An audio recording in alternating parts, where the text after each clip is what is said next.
Ladies and gentlemen, I'm Ostarius, but you can call me Osti, and welcome back for more The Great Ace Attorney.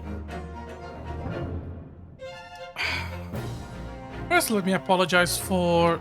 Oh, why am I... Oh, no. It's not a controller game. Let me put the controller down. Why did I pick up the controller? Let me just apologize again for, yes, this stream being very short. I was falling asleep, not because of the game, of course, but because I was a bit tired. But yeah, that's what you get when you do streams at the end of the day. But it's not like I have that many options. But yeah, at the end of the day, all we are trying to do is just enjoy ourselves a little bit. So we were in the Wax Museum, and oh yeah, he was gonna do one of those dance of deductions, and I was just like, I did not have the energy for it, so I saved it before he started. We are trying to find out what's the issue on the museum, and I have probably like a statue was destroyed or stolen, and I have no idea how that is going to be connected to the rest of the case. Yeah, because nothing. We have done so much investigation, and generally feels like we have learned so little. Like we have this photo. There was some tart, some like canvas, and there was a crossbow there. That's it. We were not able to really examine the crime scene, aside from finding a screwdriver. And I noticed that on the beams of the machine, there was some like weird destruction, like bite marks. It was probably like a big projectile ripping a part of it. And that's it. We have learned very little about our defendant, aside from scientists who studied here. Honestly, the bigger thing we are focusing on is his relationship with the prosecution, which is unrelated to the case, and we know nothing else about Odie aside from the basic premise that they gave us, that he is a financial backer and a criminal, and that's it. Honestly, the biggest thing was learning that Gina got an actual job and now is working for the police, which good for her. Shall now have the pleasure of seeing this famously great detective and temporary exhibit at work. Oh wow, we were one click from it. The game is at foot. Oh yeah, behind the curtain was the graveyard. To begin with, we must ask ourselves, what exactly is afoot here in this museum? The answer is revealed by the bundle of banknotes protruding so helpfully from your bag. In my estimate, some 200 pounds. That is not my money. Sorry. That is all my own money. So, what does this large sum of money reveals? Not as much as an involuntary glance you cast, it would seem, Madame Tuspel. Yes, the answer lies where your eyes now fall. Oh yeah, there was the body of the guy, I completely forgot about that. The significance of the 200 pounds is revealed by the public notice. Waxworks for sale. Your business has hit hard times, it would seem. Yeah, I still think like the art style of the Waxworks is completely different from his art style. This is a 3D model. This is not a 2D drawing like this is. In short, you saw the infamous killer, the centerpiece of your special exhibit, for the sum of 200 pounds. No. Now, let us explore the next curiosity, with which we are presented. Oh, let me pick up my controller, sorry. Who is the poorly gentleman stretched out so peacefully on the floor? It would appear the man has suffered a severe shock, the cause of which is clearly known to me. Unfortunately, madam, keeping secrets does not appear to be your forte. What dealt the man such shocking blow was, of course, the 200 pounds. It would appear that you twisted this gentleman around your little finger most effectively. What are you suggesting? He rashly agreed to purchase the waxwork for the sum of 200 pounds. Only when he came to hand the money over did it occur to him what an exorbitant amount he was paying. But the money was no longer in his hands, so he'll have a heart attack, and the scene before us, and the result, the scene we see before us, he collapsed in shock. Yes, the killer in the special exhibit fetched a killer price. You can only pray that the gentleman's dreams are not plagued with regret. Okay, that is bad even for you, Holmes. Waxwork location. The question that arises then is, what has become of the waxwork that changed hands? Let us consider the problem for a moment. You cannot possibly... What immediately strikes me about this conundrum is the young man standing over there. Who is this fella? To find the answer, we only need to observe his hand, his neckerchief. Such as is worn by the policeman as a secret sign to fellow members of the force that a crime is being perpetrated. Yes, this young man is an undercover policeman currently investigating this museum. I know him well, in fact, he's Sergeant John Clay. What are you talking about? The man's quite a celebrity. He received triple accolades at last year policing awards. But next, we turn our attention to the old man sat before him with a particular unsightly visage. I've been watching closely, and he hasn't moved, almost as if he were a waxwork. But you... Your reaction only confirmed my suspicions, madam. I noticed at once, of course. Observe. The telltale sign that instantly proves whenever or not this old man is waxwork is obviously the price tag. 3p. 3p? A tragically low price, you might say. Though perhaps the going rate for aging waxworks riddled with cracks. And yet, you sold it to the poor gentleman for an exorbitant 200 pounds. The sort of plucky behavior that is sure to attract the attention of Scotland Yard. Isn't that so, madam? I do not... Yes, the waxwork you sold has already been seized by the police and remains in their custody as we speak. Even for you, this is so fucking weak, Holmes. Sorry. The old man must be reunited with his grave in the special exhibit, and not a moment too soon.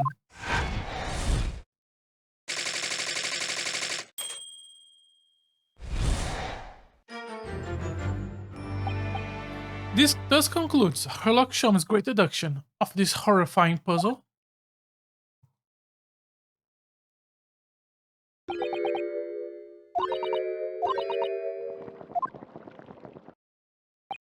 I see you have stunned. I see I have stunned you all into silence.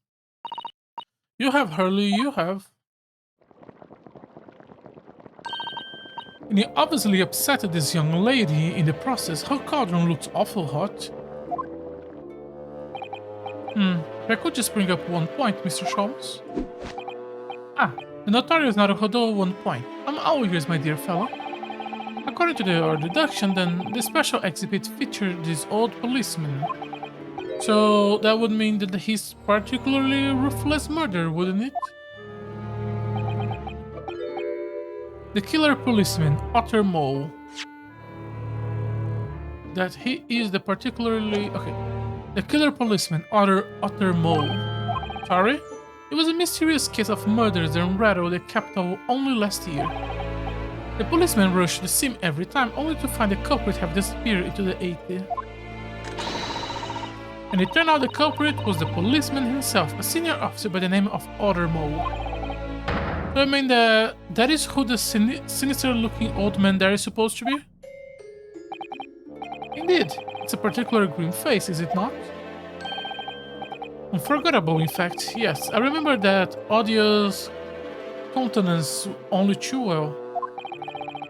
But is 200 pounds a lot of money? But is 200 pounds a lot of money for a wax model?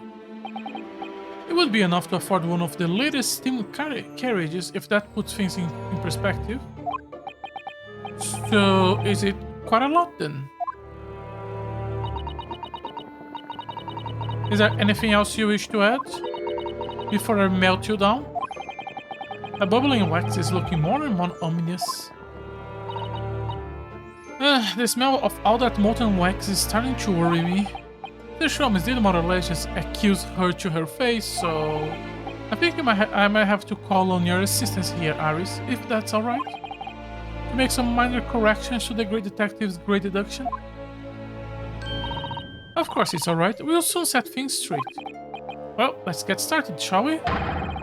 Before Madame Tuspel's vent her anger. Just what I was waiting to hear, my dear fellow. So, Madame Tuspel, in accordance with our agreement, you shall now have the pleasure of seeing this famously great detective and temporary exhibit at work. Course correction. Hold it, Mr. Sholmes.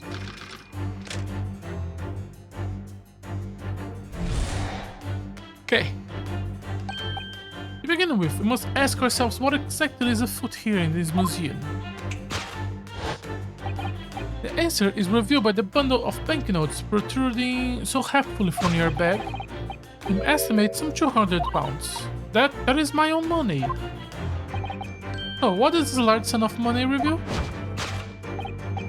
Not as much as the involuntary glaze you cast, it would seem, Madame Tuspel. Yes, the answer lies where your eyes now fall. The significance of the 200-pound notice is revealed by...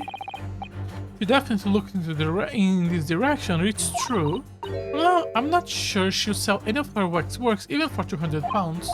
Oh, she must pour her heart and soul into making them, don't you think? Over and above the wax. If it were me, I wouldn't sell them for anything. For that much money, I would, but it sounds like that makes me a bad person. Well, anyway, I wonder if the 200 pounds could have some other significance. Let's follow that furtive glance again and see if anything else that could explain it. Well, we have the man, which we cannot or can we investigate? Yeah, we can investigate. Since the well-dressed gentleman is alive after all, just not alive and kicking. He's not wax work or a model of a mass murder. Not sure I'll pay 200 pounds for him. I don't think the man is up to our sale. Anyway, it was a silly place to put him. Other museums visitors could easily trip. I don't think the man was put there on purpose. What else could she be looking at? What is this note doing imprinted on the wall? Let's see. Dear Madame Tuspels, we have taken the prisoner from this room. The price for his safe return is 200 pounds. Have the money ready by noon on the 23rd of October. What?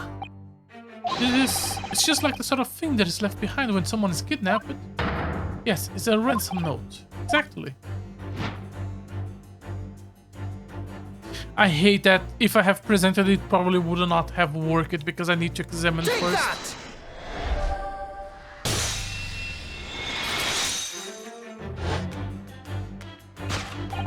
The significance of the 200 pounds is revealed by that ransom note. Quite so, and we must congratulate these criminals on their inventiveness abducting a waxwork. 200 pounds is no small ransom, yet you clearly intended to pay it. The model in question has special importance, so I put together all the money I have. In summary, the 200 pounds you have in your handbag is ransom money. Now, let us explore the next curiosity with which we are presented. With which? Who is the portly gentleman stretched out so peacefully on the floor? It would appear the man has suffered a severe shock. The cause of which is clearly known to you. Unfortunately, madam, keeping secrets does not appear to be your forte. What did the man such a shocking blow was, of course, the 200 pounds. So, if the waxwork was kidnapped, where does that leave us in the term of who this man is? We could ask him when he comes around.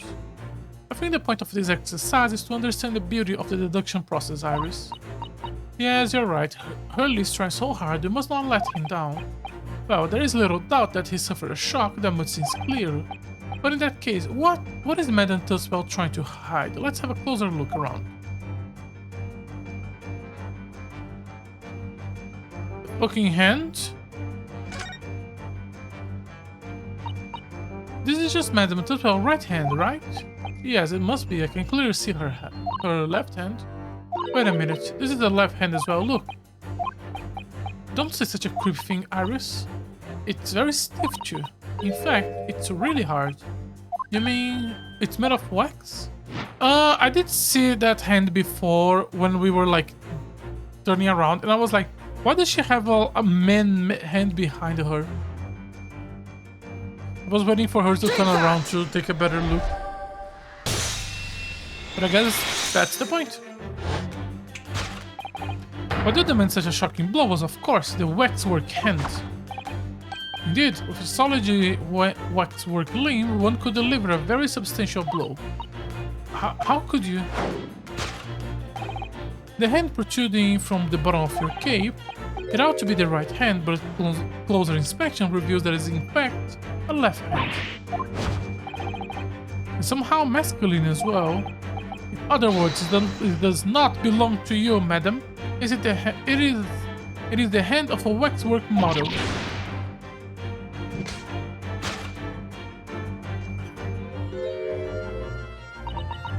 Some of the visitors in my museum can be troublesome. They meddle with the exhibits and cause damage. So you mean that arm? Yes, this gentleman saw fit to try to remove it as a souvenir. God, what the fuck, dude? No small keepsake? Like taking a whole branch of a cherry tree when you go to view the blossoms. I'm afraid I have to teach the man a lesson. You confronted the man and tried to take the arm back. The result? Scene we see before us. He was knocked unconscious.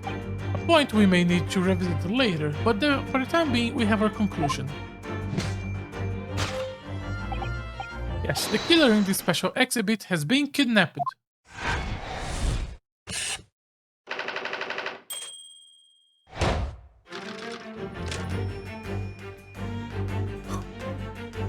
Okay, and now we talk about the policeman.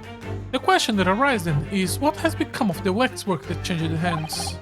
Let us consider that problem for a moment. You cannot possibly... What immediately strikes me about this conundrum is the young man standing over there. Who is this fella? To find the answer, we only need to observe his... According to Mr. Sholmes, the negative is a sign to other policemen that some crime is underway. A way of communicating with his colleagues without revealing his identity, yes. It's a secret that is closely guarded by Scotland Yard. Mr. Sholmes did not hesitate to give away. Well, uncovering secrets is in any true detective's nature, of course. Right. Anyway, judging from Madame Tusswell's reaction to Mr. Sholmes' deduction, I think perhaps we might not have identified the man quite correctly. Oh. But the man's stud sticking out of his shoulder where his arm should be. Okay, so he's not... What should he draw? Is he a 3D model? So just because we wanted to be able to turn around while doing the deduction? His arm has been ripped off. Take that!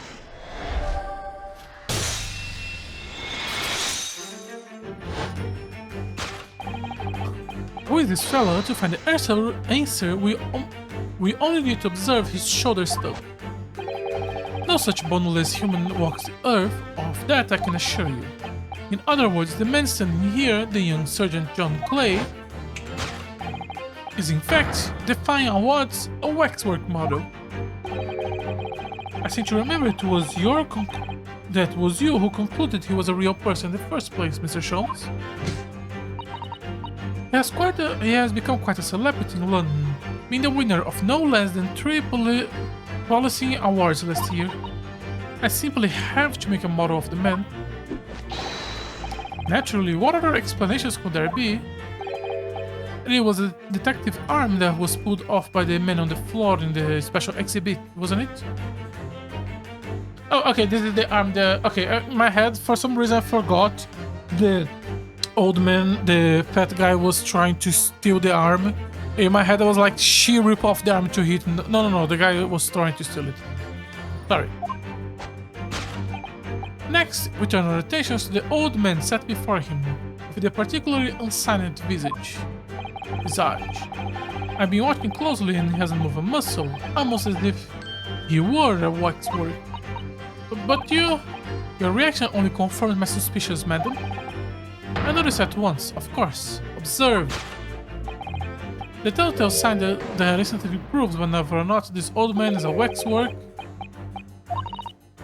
It's very low price, 3 pieces isn't much. Only enough for a few measly hours of gas in Mr. Gardade's delightful housing, in fact. So, this is the special killer taken from the special exhibit, is it? The waxwork that someone stole from the museum and tried to ransom for £200. Is this crusty old killer police other mole? Really? Perhaps we should have a good look around us and see if another idea pops up.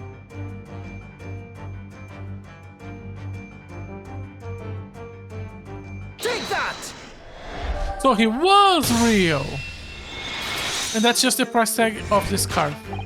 The telltale sign that it improves whenever or not this old man's waxwork is obviously twitch. Even the most realistic waxwork do not exhibit the twitch. In other words, this splendid old man is in fact a genuine member of Scotland Yard. Slightly shifting your choice of adjectives then. And there you have it, Madam Tuspel. Well, what? It was me who contacted the police and demanded someone come in the first place. He's clearly fatigued, he's sound asleep. But then, what's this tag about showing a price of 3 pence? No doubt the price tag of the muffler, which the old Bobby purchased recently at a local market. And I presume you have observed the scarf tied around his arm? Does that not strike you, Mr. Naruhodo? Yes, the secret sign used by detectives to show that some criminal activity is currently underway. Of course, because as you know, there has just been a criminal activity happening here. As you deduced from the very beginning, detective. So, it would seem that we finally arrived at the truth.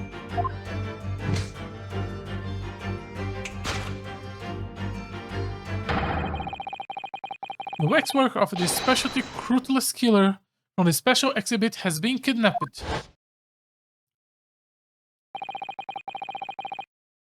And Scotland Yard are already investigating. But the model runabout remains a mystery. Thus concludes Sherlock Holmes' great deduction of this horrifying puzzle.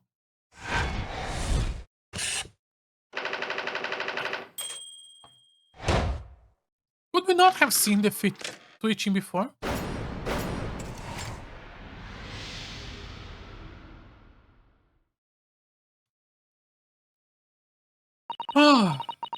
What sort of people visit my museum here?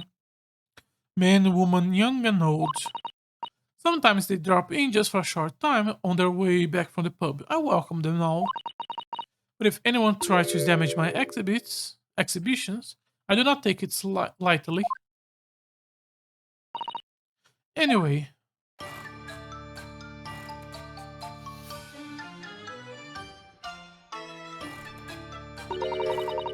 Your great deductions was even more enchanting than I have been led to believe. It was a pleasure, my dear madam. I'm gratefully... I'm great... Sorry. Gratified that you enjoyed this spectacle. Gratified.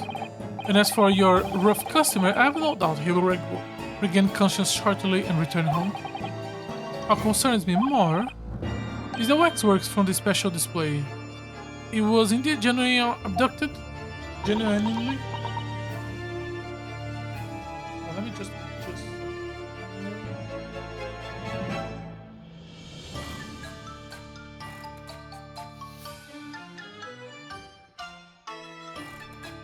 Okay.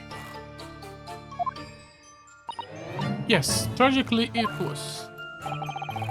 Then I would ask you to recount to us the events surrounding the stolen waxwork.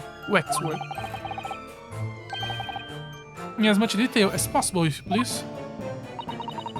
Very well. But after I have told you what I know, I must insist that you return to your work.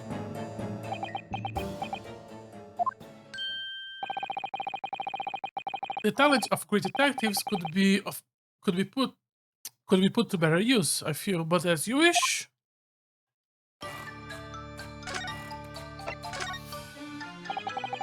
Tell us more about this stolen waxwork, please. It was some days ago when I came in here one morning. Immediately noticed that a waxwork was missing from the special exhibit. It is your most prominent display, so that's why the curtains were closed. And I found a ransom note in its place. The culprit must have broken in here during the night and taken it then. So this waxwork that was stolen, it was a model of horrible criminal, I suspect?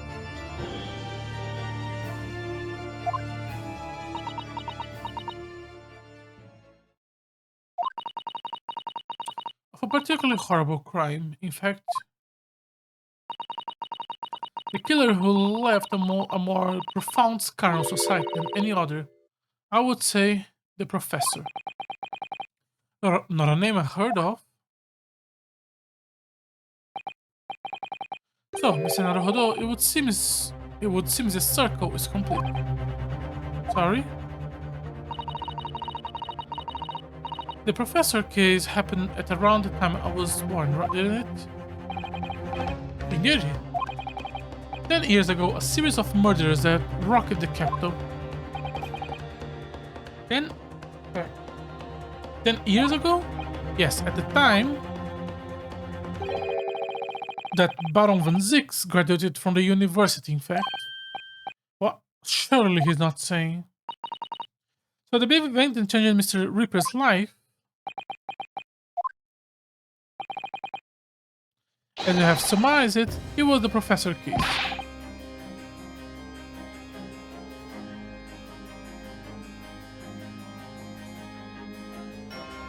Who's the professor then?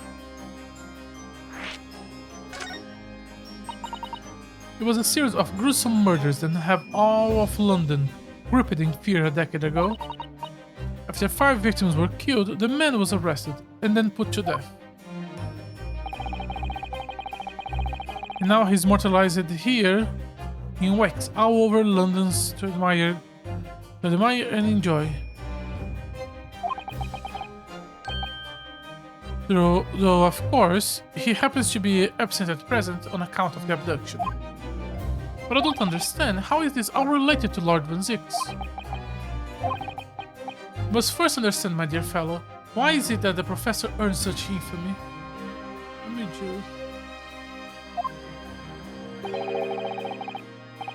It was due to the victims he chose, some of the witch house finest. What do you mean?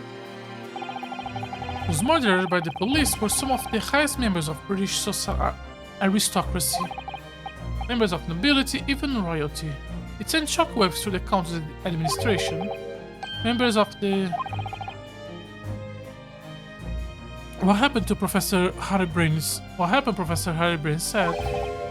Lord Von Zix is from a family of noble blood.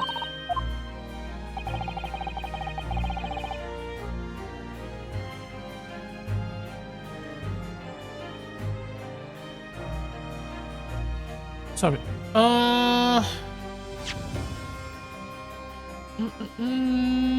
Oh gosh. Was the victim then led to the professor arrest? The last of the killer's prey was a young noble by the name of Clint Van Zix. No, I don't believe it. Van Zix? I'm sure you can piece together the rest for yourselves. In the wake of his older brother's murder, the young Baruch pursued a career as a prosecutor, and eventually became the Reaper we know today. I have no idea Lord Van Zix have such a struggle past. Well, I'm afraid that is all I can say on the matter, for the time being at least. After all, I have work to do. As a waxwork exhibit.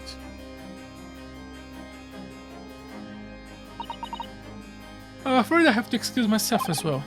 Yes, of course. It's been a pleasure, thank you.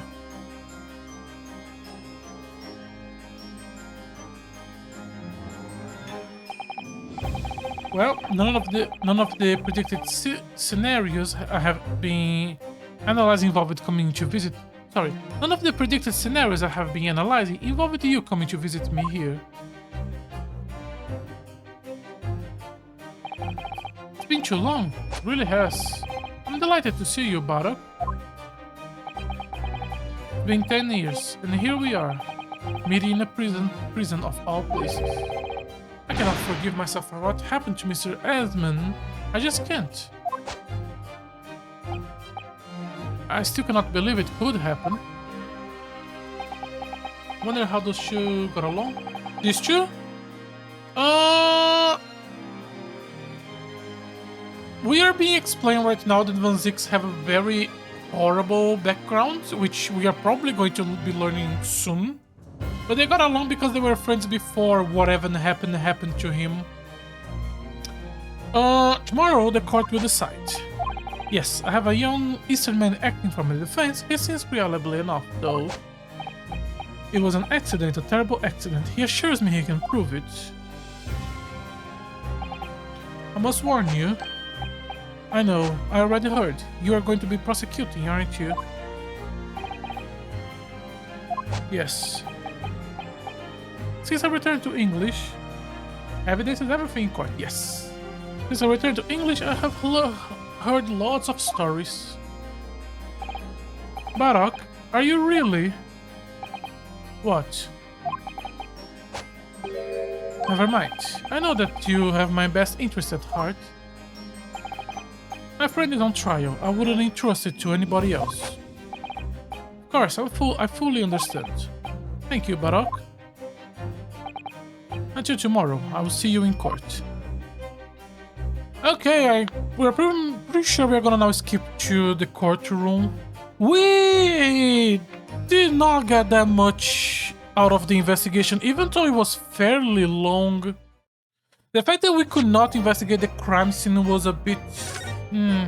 It really focused most on Van Zix's background, which I guess because that's going to be the focus of a big part of the case.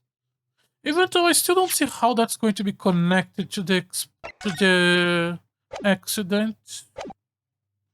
Okay, Old Bailey. Oh yeah, oh no, I just saved. I cannot believe it's been 6 months since I was last allowed to work in court. And now, here I am, back at the Old Bailey. Mr. Naruhodo, good morning, Professor Harrybrain.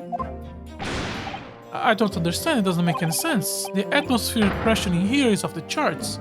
I never felt anything like this, it's crushing me. I feel it every time I'm here, that gravity. Well, this is British highest court. But are you telling me it's fitting with some kind of device that can actually control air pressure?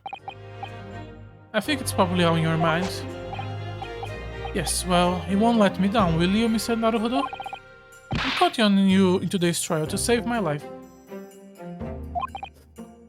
Save the secret of my super high voltage instantaneous kinesis machine from being made public. Your priority should not be the machine. Yes, I understand. I know what I have to do. have to establish that the explosion 2 days ago was nothing more than an unfortunate accident. Or it was not an accident, and then we have to find who did the explosion. I'm sure there is nothing to worry about, really. Do they use the word explosion, right? I'm not crazy. Yeah, explosion. I'm sure there is nothing to worry about, really. Justice will prevail. My commiserations, Mr. Naruhodo. You appear to have been lumbered with a most tiresome case here.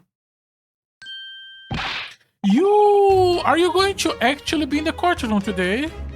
Mr. Sholmes, I did not expect you to see you here. And you're still in this outfit. That was very mean, leaving me alone at home with Hurley. Are you gonna be my assistant again? I would enjoy that. Took me at least an hour to wake him.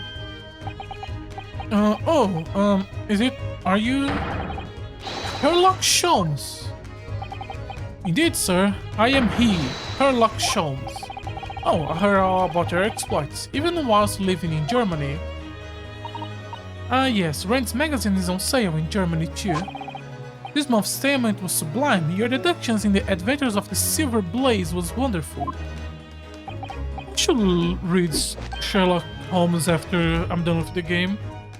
I think I do have most of the books. Yes, a memorable case indeed. It concerned a snake, I seem to recall. And we really need to talk about your amnesia.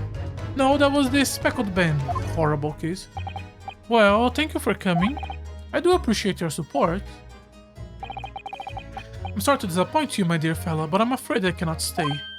Oh, I have urgent business at the Madame Tuspel. You mean the waxwork job?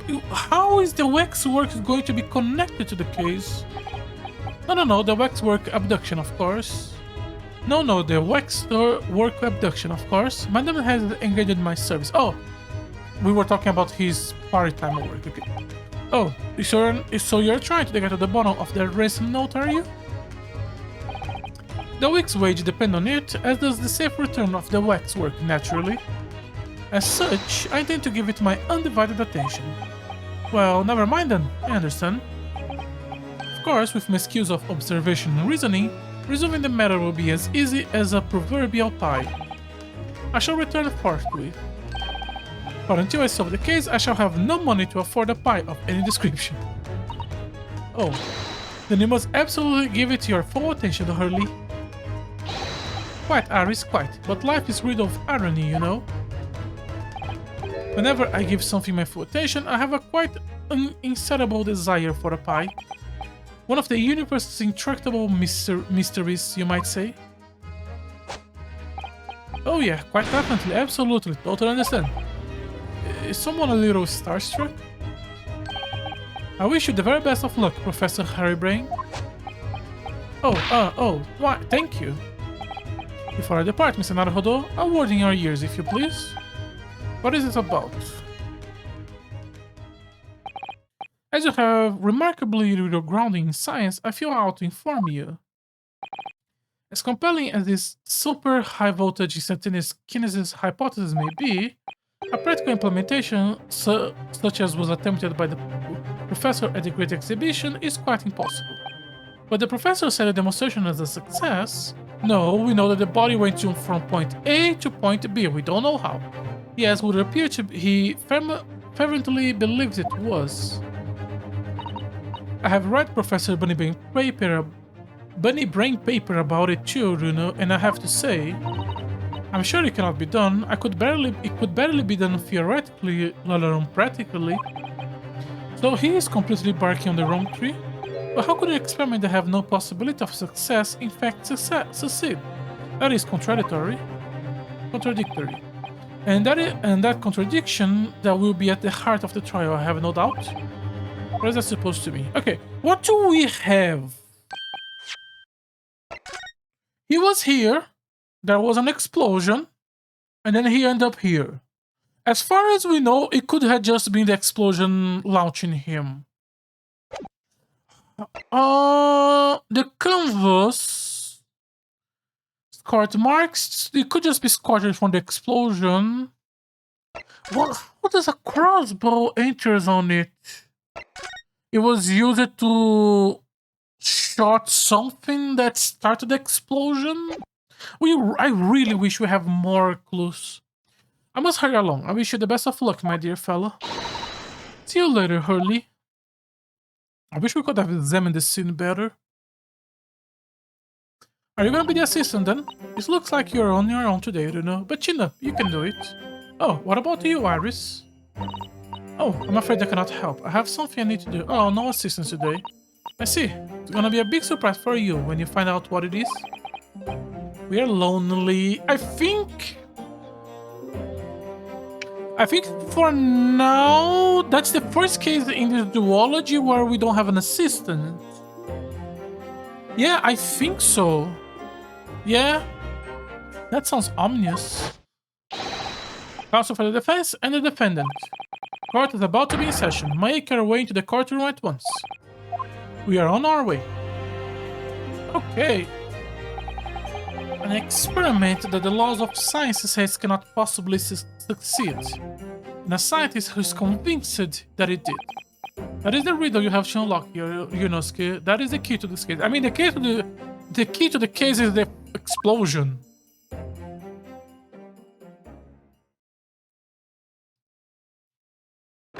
Sato was the assistant in 1-2, but she was also antagonist in a way. Yeah, but 1-2 kinda didn't have a courtroom. For the ones in Japan, we have Kazuma and Mikotoba, and every single one here in England we have Susato. Or the only one we didn't was 1-5, which we did have Iris. I don't wonder how they're gonna do it. I think the jury are new people. In the name of Her Queen the Majesty, I hereby declare the court to be in session. We are sitting here for the public trial of Professor Albert Harebrain.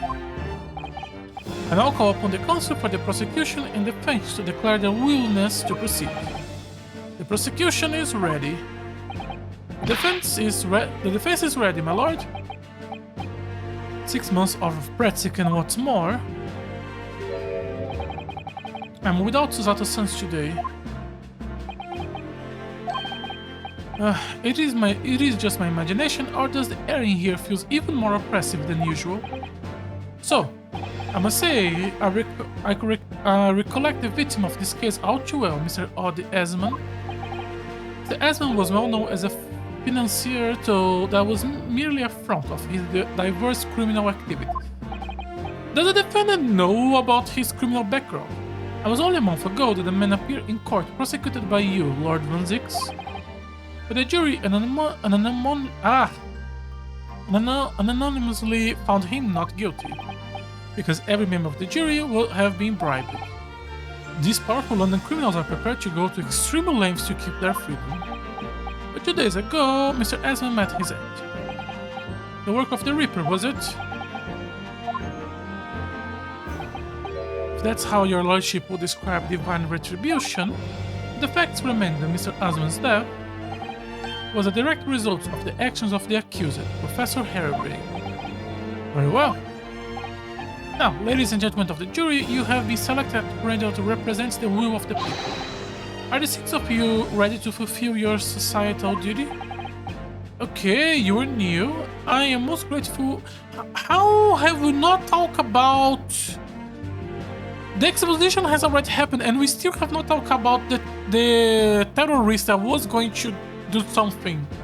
I'm most gratified to have been selected to carry out this important civic duty, my lord. You're also new. To have a man's fate on the palm of one hand. Oh gosh, oh golly, it sends shivers down my spine. Okay. A magician, oh. Science experiments, magic, conjuring tricks, courtroom trials, all are nothing more than performances. Any stupid scholar that defiles the reputation of science deserves to hang. And a little kid! We have to listen to what says on both sides of the defense and then settle on one. That's it, isn't it? Okay, you just have infinite corn. Oh, the guy from the Wax Museum. Wasn't like this in my day. Wasn't like this at all. Please don't shoot. That's That's the police killer Otterman lookalike again. And he is exhausted as ever, it seems.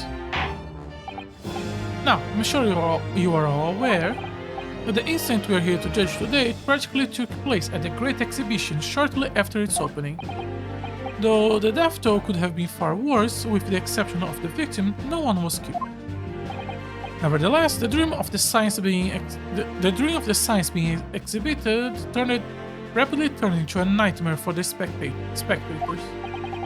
A tragic turn of events, and as such, the eyes of all London, no, the whole world will be on this trial. It is our duty to reach a swift and just conclusion, I feel. So, your opening statement, please, Lord Van Zix. Okay, this is the first trial with an actual forensic department study, so I do wonder if the evidence they are gonna give us is a bit better this time. At the heart of this incident is a technology that never before demonstrated anywhere else in the world. One of science's latest development, I take it. The government is keen to capitalize on the Great Exhibition to improve Britain's technological advance. The technology being developed by the accused was described... I'm just gonna call it teleportation machine. I am tired of reading this shit. Good lord. It's designed to disassemble a human subject using extremely high voltage electricity and ping them instantly to another location where they are subsequently reassembled. Is such a thing even within the realm of possibility? Well, I don't believe that for sure. Disassembling people with electricity, my goodness, how shocking. The whole idea is absurd. The hypothesis would never stand up to scrutiny. Sir, I believe you're a fellow of the Royal Society, are you not? An expert in your field? I am, and my word on the matter can be considered final. Instantaneous kinesis is popcock. So does expert and Mr. Sholmes any agreement? It's impossible. What is the prosecution view on the matter? The prosecution would assert that the accused instantaneous kinesis demonstration was a success. Really? You're gonna go with that? Because then I will be forced to prove how the corpse have located... Okay. What? What rot? Order, order. The professor hypothesis is currently under investigation by the British government. If it's deemed to have merit, a substantial research grant would be made available. The accused made use of the invention built on his new hypothesis to take Mr. Osman's life, in order to be the sole benefactor of the grant. But... This disastrous demonstration was no accident. It was carefully designed from the outset to end the life of the victim. I mean... Yeah, we are not gonna be able to analyze the blueprints to talk about how the machine was intended to work. Thank you, Lord Van Zix. The prosecution's stance is clear. But you will now bring forth witnesses to substantiate your claims. Gladly, my lord. Okay, now we begin. Bailiff, show the first witness to the stand. Oh. Witness, state your name and occupation for the court. Yes, sir. Tobias Gregson, Detective Inspector at Scotland Yard Homicide Division. I was on duty at the demonstration on the day in question and in charge of the following investigation.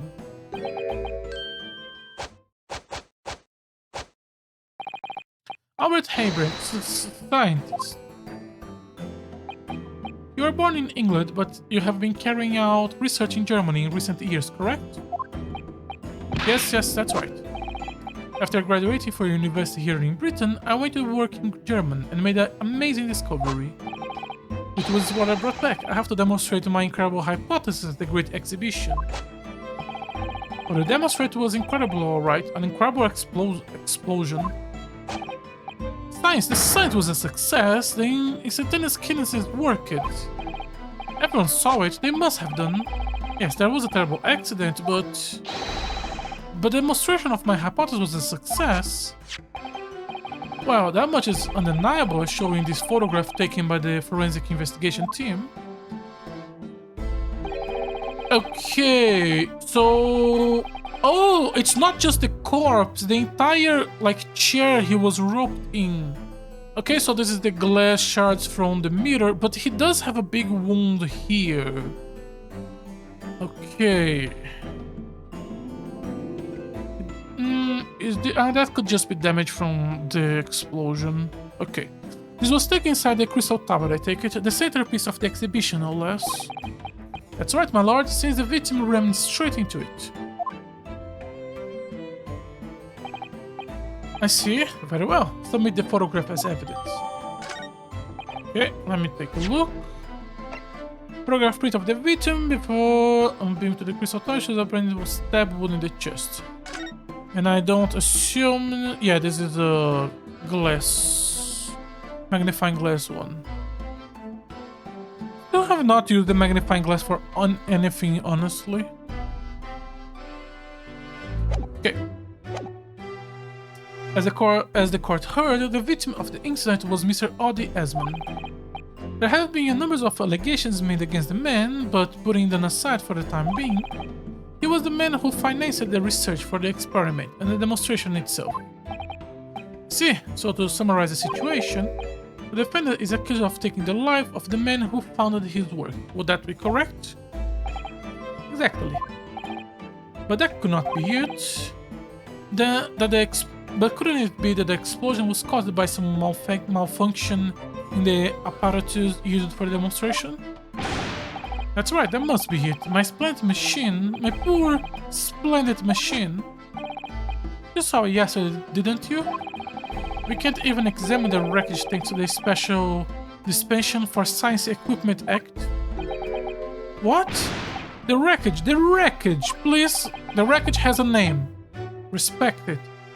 But that being the case, how can the facts be established? How can it possibly be determined whenever this was an accident or a deliberate and malicious act?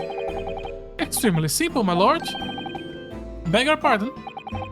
Isn't that right, witness? Sorry, me? No, your neighbor. Yes, sir. It was murder, plain and simple. Case closed. Bye-bye. What? How can you possibly think that? Thank you, Inspector. The case is closed, then. You will explain to the court on what grounds you claim this experiment has been a front for murder. Okay. The corpse that went crashing into the Crystal Tower have a broken neck. I made a minor miscalculation in the angle of the beam projection, that's all. That was a mistake. That was my mistake. I mean, according to your machine, he would be transported as energy and not as a physical form, but okay. But the post-mortem examination revealed another injury, a fatal wound. There was a lesion in his chest where he's clearly been stabbed by something sharp right into the heart. The victim was killed before he went anywhere, and this fella is the only one who could have done it. I was assuming the wound was going to be either the crossbow or just glass from the but if it was glass penetrating him during the wreck, then we would have the glass shards on like in him. The fact that there is nothing. Could the crossbow not have done it? Because if the crossbow was the one who did it, there would be a bolt here. For this to be like this, something had to be stabbed and then remove it before we were able to get to the corpse. Okay. An extraordinary business. In addition to suffering a broken neck, the victim was also stabbed in the heart. Information I would really like to have heard from someone other than the judge. The coroner says death would have been almost instantaneous for no wound like that. You could say, in fact, that the victim was killed twice by the accused. No. That couldn't be further from the truth. I have here the experiment data documents that was submitted to the security team. Ooh, I wanna read that. The victim stood himself inside something called the bird cage, ready to be beamed instantaneously. Oh, there is where he was supposed to be. The second level of the crystal tower to the second level of the crystal tower, about 25 yards away. The experiment did not go according to plan, however. Where was his body found? As the machine was put into operation, there was a large explosion. The blast caused the beam transmitted to a point higher than intended. Accordingly, the kinesis resulted in the birdcage materializing mid-air, from where it subsequently fell crashing through the glass of the crystal tower, large round window. Okay, Van Dix, you can do better than that, come on. My word, once the series of victim's neck was broken upon impact with the tower, then... I'm sorry, I didn't mean for this to happen, the machine was just too powerful. You are just gonna keep digging your own grave while you believe the machine actually worked? But honestly, really, I swear it was just an accident, a terrible accident. Unfortunately, that excuse cannot save you. No, not considering the sharp murder weapon that pierced the victim's heart. Murder weapon? What are you saying? This is the autopsy report submitted by the coroner. Okay, we do have an autopsy report. The prosecution would like to enter it into the court records. Your request is granted, counsel. Autopsy report. Let me check it. Also, Naruhodo, police. Autopsy report. The victim, Mr. Atman, his neck was broken from the impact of a violent fall, and he was stabbed in the chest with a sharp object, okay? For several breach, data... hemorrhage of a wound to the chest that pierced the heart, inflicted by a sharp implement.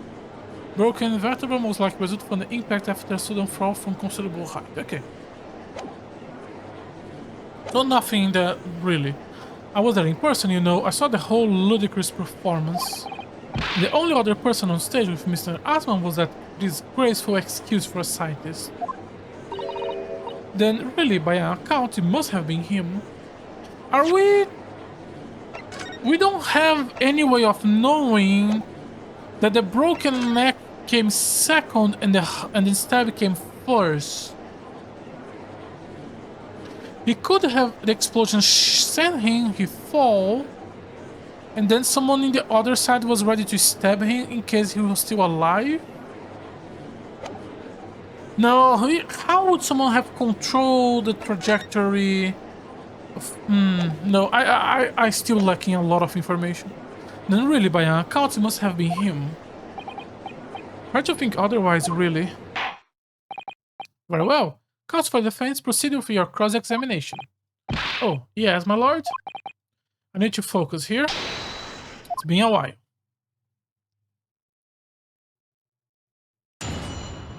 Okay, let's start by pressing everything, since we don't know if that's going to unlock something. Crashing to the crystal tower, have a broken... Okay. Are you suggesting that is because he fell from a considerable height? Oh, okay, we're gonna do some pursue, okay. Exactly, which highlights something else about this whole run business. What is that? The fact that the instantaneous kinesis was a success. Ah. After the explosion, the cage with the fellow inside suddenly appeared out of nowhere in midair. Do we have actual witnesses that actually happened? It is weird that the chair went together. Like a big rope here, and then it was sent, and then here it crashed. Do we have actual witnesses that saw it in the air? After the explosion, the cage with the fellow inside suddenly appeared out of nowhere in mid-air. Although the experiment in disaster, the so-called kinesis did actually appear. Remind us, Professor, what was the cause of the fatal disaster? Oh, this time they are doing the thing where the end of the sentence of the press is connecting to the next one. I don't know why they were. Some of the cases in some of the cross-examination in the game was not doing that. Hold it!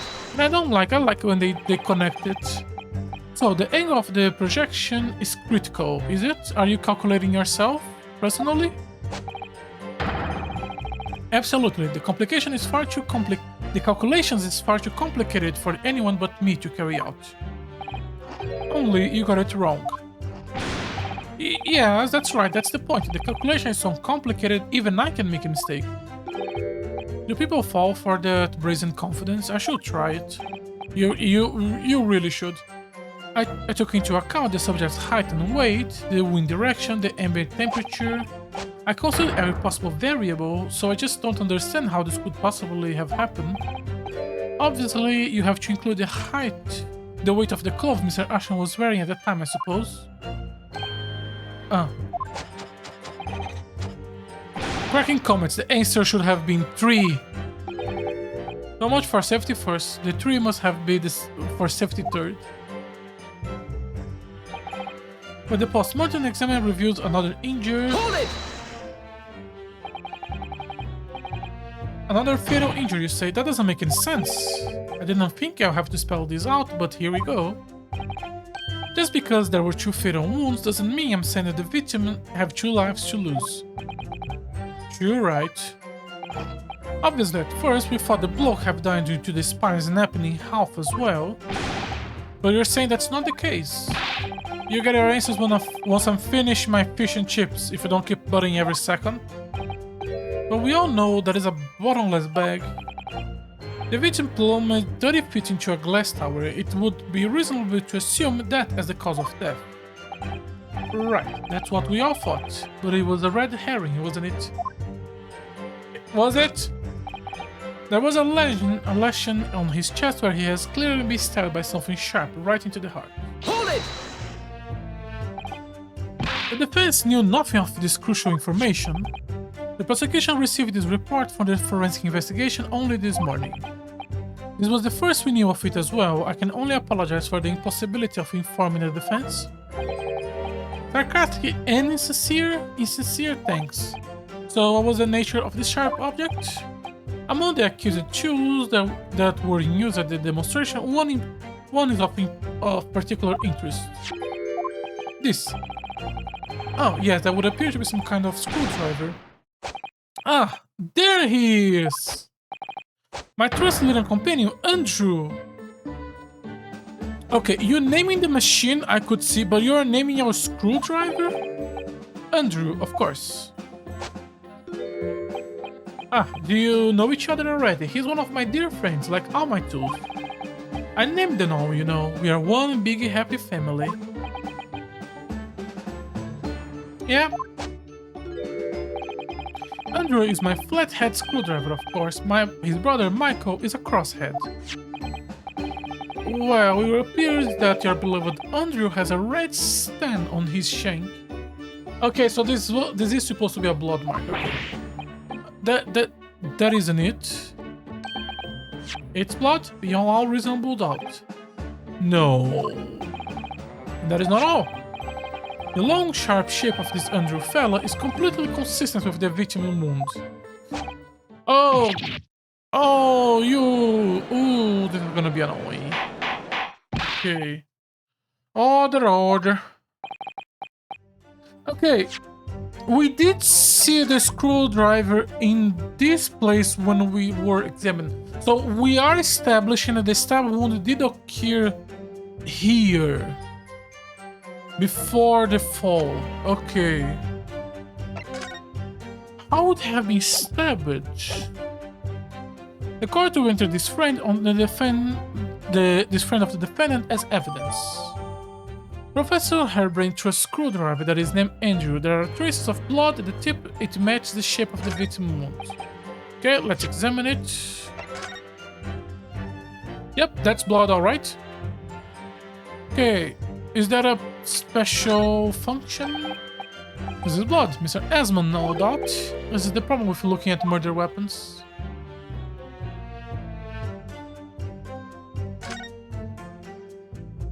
The shape here kinda makes me think you could fit this inside a rope or something. I have seen this unusual shape handle before. The same screwdriver that was lodged into the grill on the floor of the kinesis machine, which could be important information, so I should definitely make a note of it. Then finally poking through the grill in the base of what remains of the kinesis machine. Doesn't look like there is any special function or anything. So that's about it.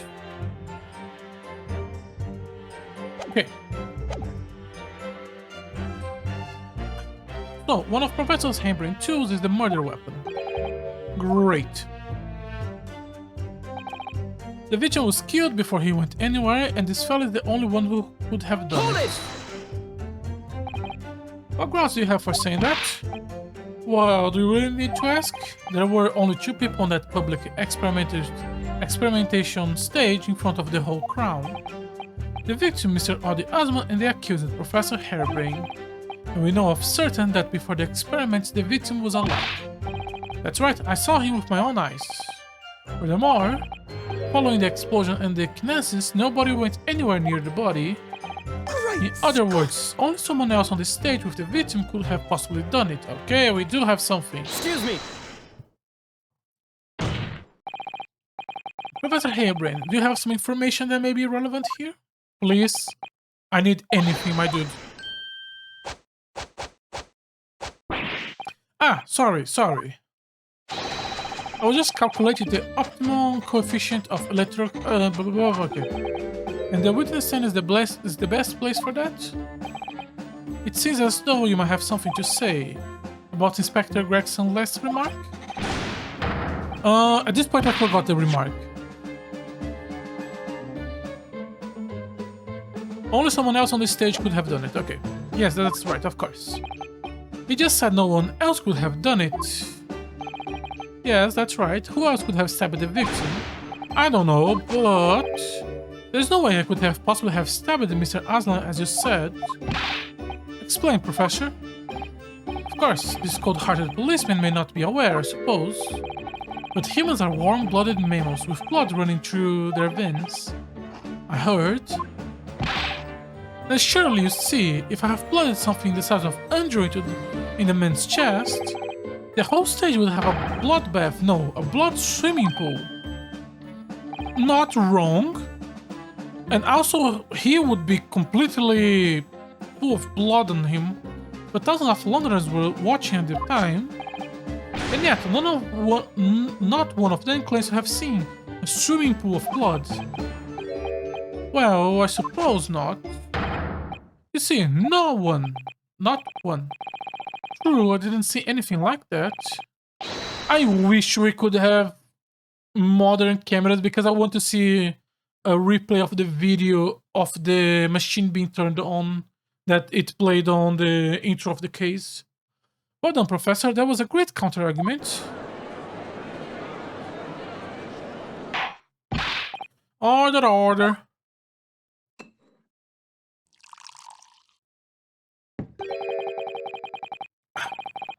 Forgive the discourtesy if I savor a drop from my hollow chalice to accompany my old friends Addusing. Ooh, that's a new word. Addusing. Present participant. A number of factors are adjusted to explain. Sit as evidence. Okay. Here's to you, Albert. Oh, you're too kind, Baroque. I'm really not a patch on you. Okay. Nope, you're not. First chalice of the day. You have neglected to mention one crucial possibility. I have? A particular situation in which very little bleeding would result from a stab wound. Ah, of course. Inspector, enlighten the court, please. Yes, sir. Where are you going with this?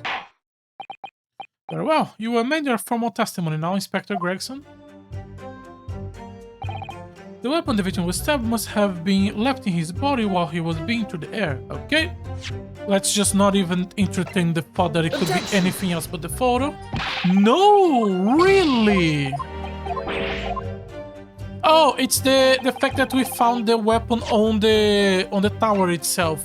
Really, the photo? I guess they could justify that in the photo the police have removed it.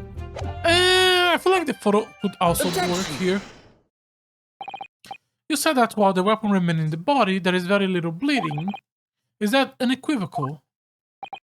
Look, there was no blood on the experimentation stage, even though there was. That's where the fellow was stabbed. The only explanation for that is if the screwdriver was still in his body, stopping any heavy bleeding. It's common medical knowledge, my learned friend, even on your side of the word. Yes, but about the screwdriver... The thing is, we actually saw it at the scene ourselves, on the experimentation stage. What? It was on the floor by the wreckage of the machine, poking through the metal grill. I went to pick it up, but the detective here stopped me. Isn't that right, Inspector Gregson? Oh, well... Now you come to mention it, yeah. Inspector, are we to understand that you permitted the defense counsel to investigate? That you contrived a special dispensation for the Scientific Equipment Act?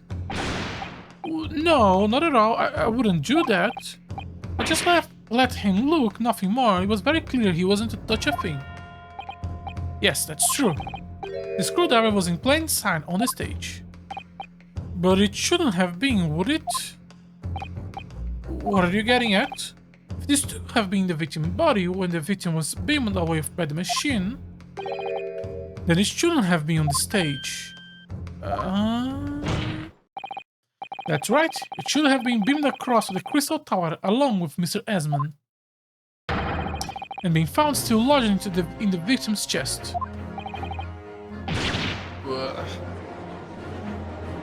God, every time I see you, Gregson, I want to eat fish and chips. Do I still have fish? No, I did have salmon yesterday, but I just don't have it anymore.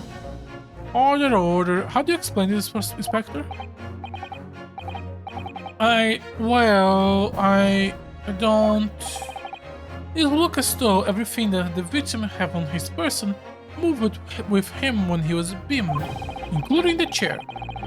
If the screwdriver was still in his chest when this kinesis occurred, obviously that should have been beamed to the destination as well. You Japanese. This is a strange situation. Even though people are saying that this instantaneous kinesis is a scientific impossibility, we're still basing argument on the assumption that it did actually take place.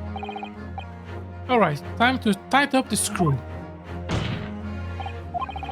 My lord, if the prosecution is unable to explain this inconsistency in its argument, we can only conclude that the testimony given in support cannot be relied upon. Urban Zix stumbled. Who the fuck said that? My dude, I'm trying to help you!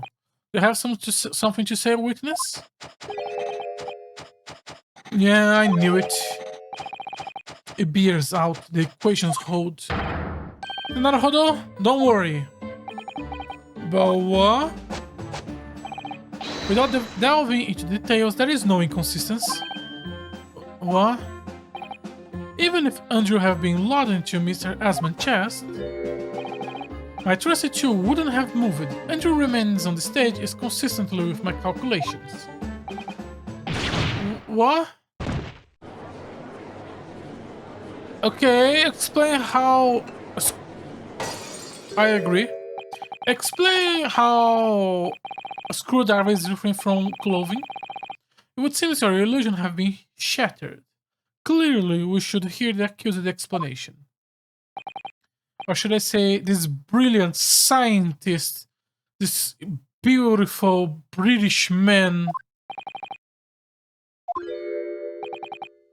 Just when I found an inconsistency in the prosecution argument. Scientists. Very well, the defendant will testify again. Provide us with the scientific explanation as to why the inconsistency asserted by the defense fails to hold. In the name of Apollo, I will, my lord. Okay, so now we are going to have to explain to him that he is a dumbass and the machine doesn't work. Okay. To be clear, I'm still at the stage of gathering data in my research. My hypothesis stands is that kinesis cannot transport metal, though hence the metal weapon would have stayed put. Oh, it's all wood. Oh no, this is metal. The glass is metal. Oh, is it metal? Did they already have plastic at this point in time? When was plastic invented? When was plastic invented? 1907. Okay. When did this gameplay take place? Let's be.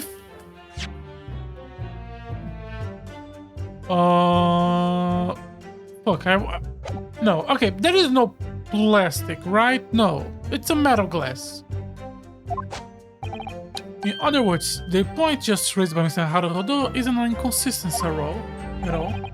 The Adon was a patron of my research. Without him, my work wouldn't have been possible. Now, I have a duty to protect the incredible machine that we built together.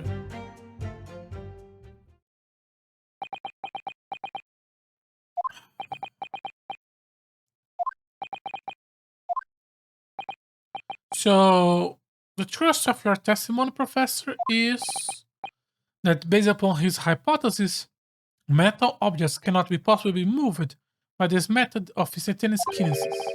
In other words, since the screwdriver is made of metal, even if it remained lodged in the victim's chest, its subsequently discovery on the stage, despite the victim being found elsewhere, is not an inconsistency.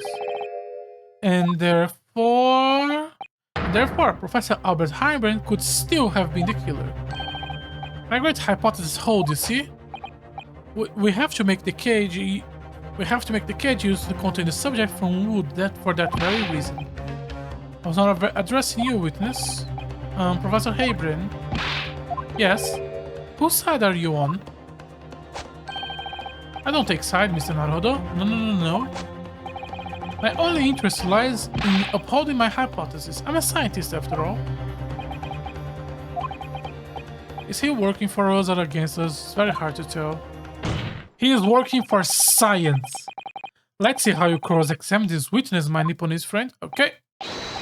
Just far away, okay? Let's just go direct to the photo.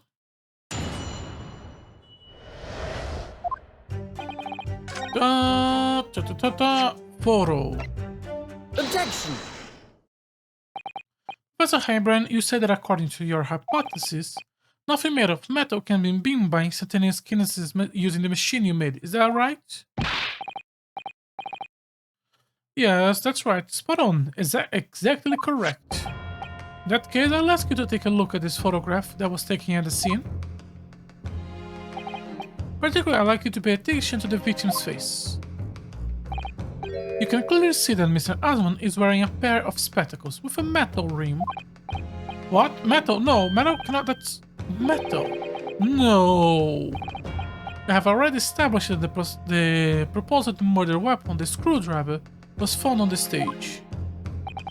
However, if our hypothesis correctly predicted that outcome, it should have been also predicted that metal rim spectacles would be found in the same place. My hypothesis. I will kill you, Naruhodo. I will murder you. Professor Heimbrand, this isn't easy for me to say. But your hypothesis is clearly flawed. I will kill you. How dare you? Order. Counsel, what is the implication of this? If, under the inquisition, the alleged instantaneous kinesis never actually took place, then it's entirely possible that the victim was killed somewhere other than on stage. And in that case, someone other than the defendant could have been the culprit. But my hypothesis is sound. I proved that the experiment was a success. The experiment was proof of all my work.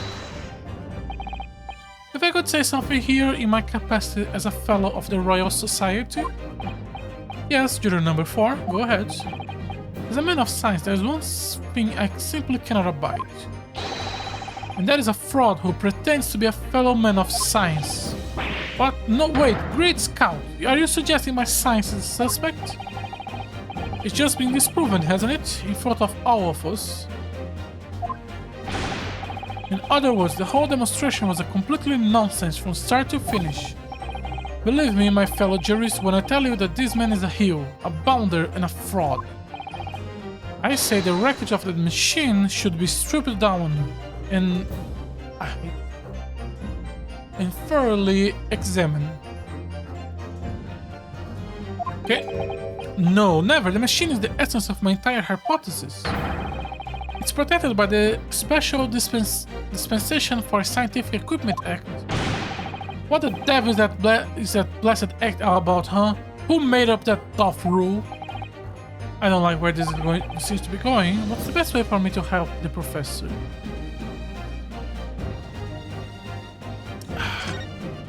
Objection! Objection.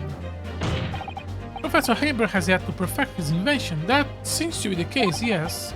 But even so, what?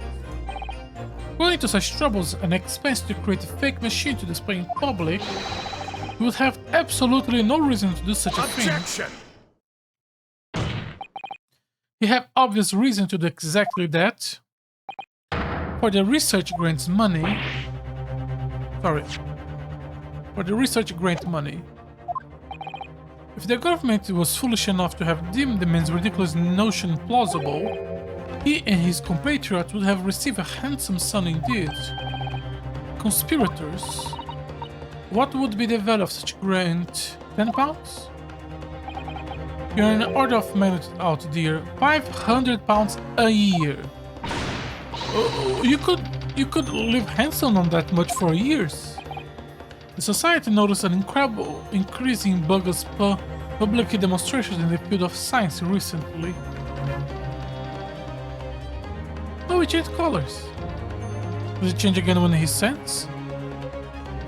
And then... oh, back. Go back to purple now? Oh, now it's blue. I wonder how many colors does it go through. Red? Purple. Okay, so purple, yellow, blue. Okay. Where were we? And plenty of scientists arguing with each other to get the largest slice of the fondant cake. People's greed is plenty motive enough for murder, I assure you.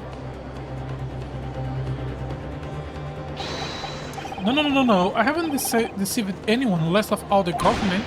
My hypothesis is sound. The science is sound. Please, you must believe Objection! me. No matter how unbelievable this hypothesis may seem to you, ladies and gentlemen, the fact remains that the victim was transported instantly to the Crystal Tower. Which means the experiment was a success. Ah, Barak. And therefore, the only person who could possibly have committed this murder is the accused. Ah, Barak. Where is this heading? I have no idea. My lord, if I may? Yes, Lord Van Zix? The prosecution would like to summon a new witness to the stand. New witness, what would be the nature of their involvement? They were spectators of the demonstration at the exhibit who were occupying special seats. Eyewitnesses. Ooh, finally! Very well, the court grant the prosecution request. I would very much like to hear from eyewitnesses to this incident. The prosecution stance is clear. The experiment was no pastiche. The accused killed the financier victim there on the public stage. Let me just hear this word. Pronunciation.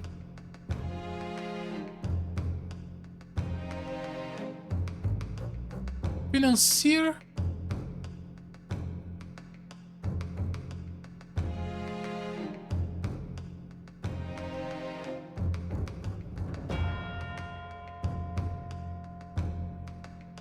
Why?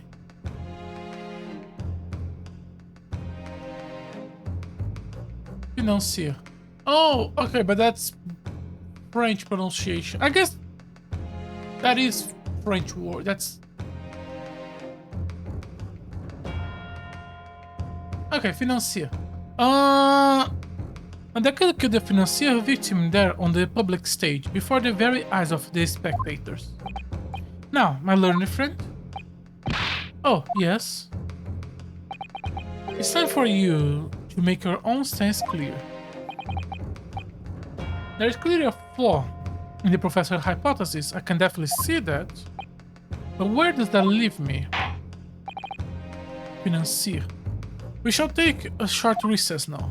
Do I wanna go with financier or financier? I kinda prefer the second one. During which time the prosecution will prepare its new witness to the stance. As you wish, my lord. Good. In that case, court's adjourned for 20 minutes. My biceps are hurting. Why? I didn't train biceps at the gym today. I did triceps today. Why are my biceps hurting? I did shoulder raises. I did I did chest. You could have me from the chest. I mostly did triceps. Maybe this was from the chest. Okay. Sorry about that. Okay. Oh, we don't have the ear. It's another Naruhodo. What on earth were you playing at just now, or rather, what on earth were you pulling at all alone? My hypothesis, my amazing hypothesis. You have been picking holes in it from the start.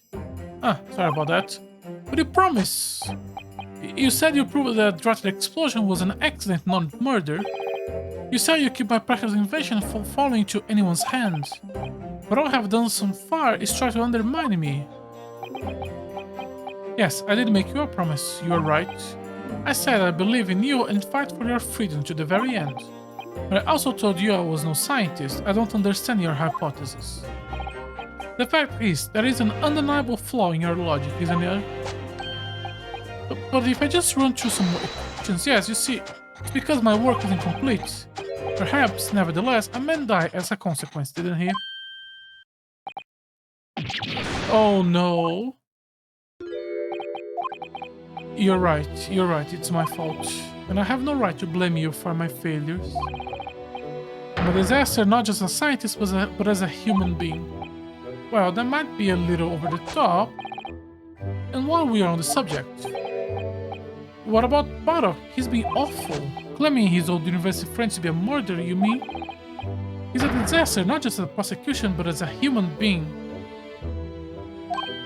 Oh, but no, wait, he's the Reaper, isn't he? Perhaps he's not classified as a Homo sapiens anymore? Glad that's cleared up.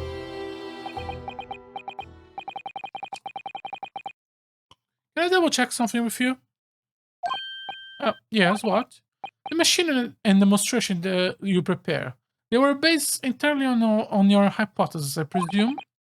There was no trickery involved? I drew the plans for the machine with my very own hands. And Villain was painstakingly drawn with the firm belief that science is the only future. So yes, it's true that my hypothesis hasn't reached maturity yet, but please, Mrs. Naruhodo, you must believe in it. It could be a case where Audi made a scam without telling Heimerdinger, and then his death was actually an accident, and he was trying to make a scam to get the money. Alright, Professor, I understand. Counsel, defendant? The prosecution witnesses are ready to take the stand. Court is about to be in session again. Make our way into the courtroom, please.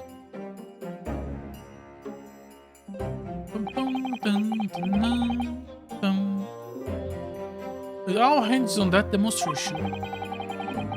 If the professor hypothesis is sound as he claims, it leaves him as the only person who could possibly have killed the victim. But on the other hand, Mr. Sholmes was adamant.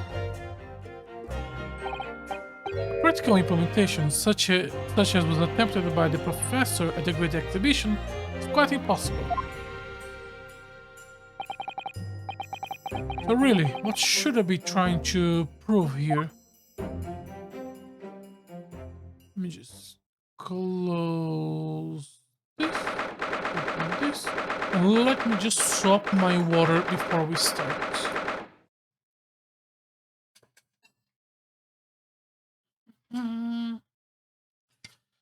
Okay.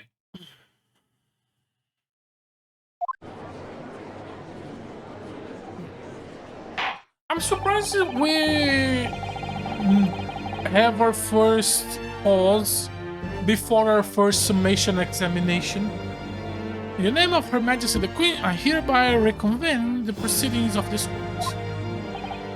Counsel for the defense and prosecution, are you ready for the new witness to testify? Prosecution is ready, my lord. As is the defense, my lord. So, Lord Van Zix, I believe the next witness saw the demonstration on the day in question with their own eyes. Indeed, they did. And as luck would have it, one of them is a police detective. So the testimony we are about to hear can be considerably highly reliable. Perfect, a detective of all people. It's gonna be Gina, isn't it? The prosecution's stance remains unchanged. Though it ended in tragedy, the demonstration on the day in question was scientifically sound. And consequently, the sole person with the opportunity to have committed this act of murder is the only other individual to have been present on the stage at the time, the accused. Thank you, counsel. The prosecution position is clear. So, brings forth your witness now. Bailiff, show the witness in. The witness whose proximity to the incident on the day in question will clarify the truth unequivocally. Oh, it's not Gina. Oh, no, it's Gina. Hey, Gina. Witness, state your name and occupation for the court to hear.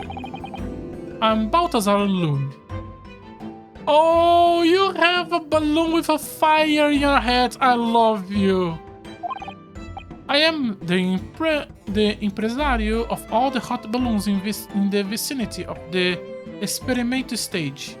Are you talking in Portuguese? It could be... No, Balthazar. Balthazar is...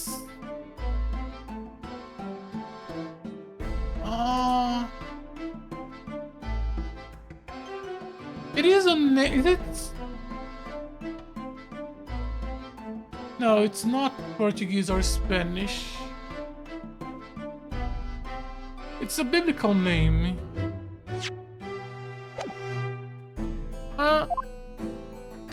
I will just be speaking. I don't know if he's supposed to speak in Portuguese, Spanish, or something else, or just Latin, basically Latin. But I'm going to be speaking in Portuguese because, fuck it. My name is Wilhelm Gottfried Sigmund Orsmanstein. I have come to see the great exhibition all the way from my home in Bohemia. Bohemia? Huh? I'm very rich. Was Bohemia? Did I just... Yeah, Bohemia. I'm Inspector Gina Lestrade, Scotland Yard. I'm a great detective. Even Sherlock Holmes agrees. I was on security duty at the exhibition, and I got up to one of the balloons. It was amazing. Reading your dialogue is going to kill me. Gina, again. But she did mention that she have seen the disaster from up in a balloon, actually, didn't she? And she clearly loved every minute of it. There were 3 balloons flying near the public experimentation stage when the incident occurred. 2 of these witnesses were in one of such balloons, and at the time I saw the events unfold from the sky above. You make it sound like they were in the clouds. It was on an altitude of circa 60 feet. Sorry, very low. Well... sorry. Ooh. You can't see nothing if you fly too high, can you? 60 feet is about 18 meters then. Okay, 80 meters, so around like a 12-floor building. Thank you for your instructions. Now you will give your formal testimony for the court. Kindly describe exactly what you witnessed. Especially, no, that's less. That's like a 10. No, less. Like a 9. Yeah, let's go with 9. 9 floors building. That's fairly high. Especially those of you who have vantage point above the stage. Okay, we start with a rich boy. No, it was an incident terrible. Okay, so it's not Portuguese. Incident terribly. Okay, maybe it's Spanish. I'm only grateful that my balloons were not damaged. There is this huge bang from the stage, and then the next second, another bang in the sky beside us. And from amidst the smoke, a cage appeared out of nowhere. The cage, it fell from the sky like a stone and crashed into the crystal tower. Okay. I didn't get a good look inside the cage, but no one went near it after it crashed into the tower.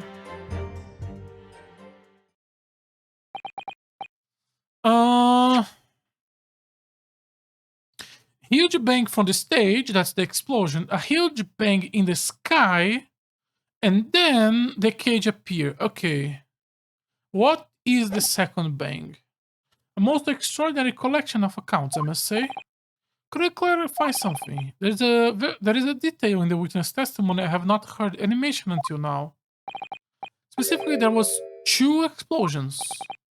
More precisely, 2 explosions in 2 separate places. Oh, that's why the balloons were in the drawing. When the demonstration begins, the balloon carrying the 2 witnesses was around here. There were other balloons in the area nearby at the time carrying other passages as well, to be clear. First bang. As the power was supplied to the machine for the demonstration, the first explosion occurred. The so-called birdcage containing the victim disappeared from the stage. A moment later, a second explosion occurred, directly adjacent to the balloon carrying the witnesses. The birdcage appeared at the site of the explosion, subsequently to plummet down to the crystal tower.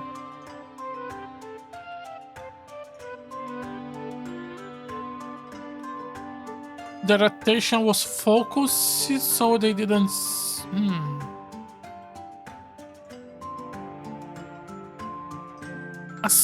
No, not a second cage. A cage being carried by one of the balloons?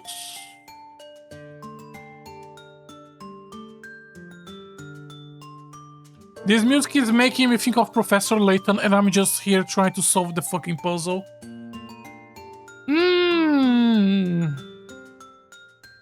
I don't know. I was very surprised and suddenly a cage appeared before my eyes with a person inside. The blast was so hot, but I didn't want to miss a thing, so I kept my eyes wide. Oh, another balloon. I still have a lot of money. Precisely who is the curious infant? I'm told he's a young noble of Bohemian royalty. Apparently, he distinguished himself in order to steal unnoticed into the great exhibition. He disguised himself. Okay. Ja, I'm here in London on a sightseeing trip with my elementary school. We'll have the benefit of a child's point of view in the testimony. Do we need that? When I remove a mask, this is what I look like. Yes, I see. A delightful face, I'm sure. Ja, everybody said so. Great disguise, then.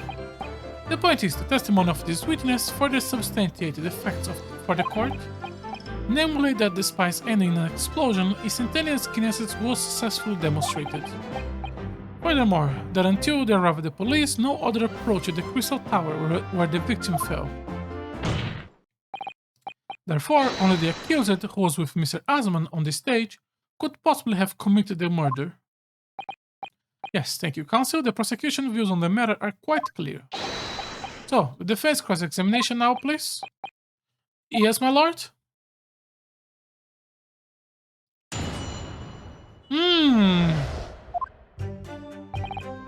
It was an incident terribly. I'm only grateful that my balloons were not damaged. Okay, let's press everything. No, I want to press everything. Hold it! There were 3 balloons flying above the experimentation stage at the time, I understand. See, all 3 of them are bellissimi bambini. Italian? Bambini is Italian, I believe. Bellissimi. They are very popular, signor. Some people will pay £10 for one ride. £10, that's more than my annual stipend. £20 a month, that's my pocket money. Royals have all the luck. I got up there for free, I did. Play the old I work for Her Majesty police card, you know? Detectives have all the lucky. They're so popular, why would you only be operating such a small number of balloons though? They're expensive. Because if I have too many in the skies, they could crash into each other. The operators for the balloon were decided by lots, with each operator manning a particular area. See, and the zone above public experimental stage is the most profitable. The other impresarios, they hate me. I'm still going to speak as if it was Portuguese because fuck it, I can. Thank you, witness. I think the court has a clear picture of the arrangements for the balloons rides at the exhibition. Perhaps we could hear more about what you actually witnessed of the incident? Right, I can feel you there, my lord. Huge bang from the stage, second huge bang on the sky. Hold it! So, you actually saw the accident happen from up in the air? Isn't it amazing what the detective gets to do, huh? I'm telling you, although being a lawyer is a mug game, you should join the force and we can fly together. You know me so well. Yeah, well, anyway, could you tell us exactly what you saw? Everything, we saw everything because we were up above. The doggy cove climbing into the cage and the dodgy professor pulling out on levers. That's when it happens, that's when there was a massive bang and the cage disappeared, just like that. You are describing the moment the subjected body was decomposed by the electricity, I believe. I didn't know what to make of it, but there was another bang right in my ear. I look around, and there was a huge great fireball right next to us in the sky. There was nothing there before. Is that the case? Master Guts, does your memory of the day differ? My teacher at elementary school says when you meet someone for the first time, you should always use their full name. Ah, yes. What was it again? Wilhelm Gottsreich Sigmunds Orsmenstein. Just the 4 names then. The point is, do you have something to say? Something to add in response to Detective Gina Lestrade Lestimark, perhaps? Oh, got it right, although it's Inspector Lestrade. Why does everyone have a problem with how I address them? That is not what I saw. Oh, yeah. There was a second explosion. It was right beside our balloon, that is true. But I'm sure, which is what I said, isn't it? 1 minute there was nothing, and the next a massive explosion. My teacher at elementary school said when someone else is speaking, if you're rude enough to interrupt, you'll have the most awful life imaginable. Are all Bohemians brought up to be so full of joy? Yes.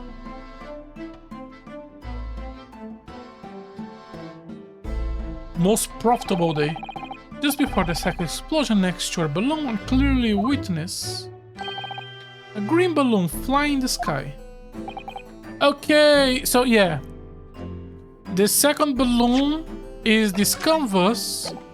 Okay, so there was a balloon in here, and then balloon and exploded, and inside it was the cage. So they wouldn't be able to put him inside and then transport him. So there was a second cage with the body, and this one was just an impersonator. And he was already dead before the whole experiment began.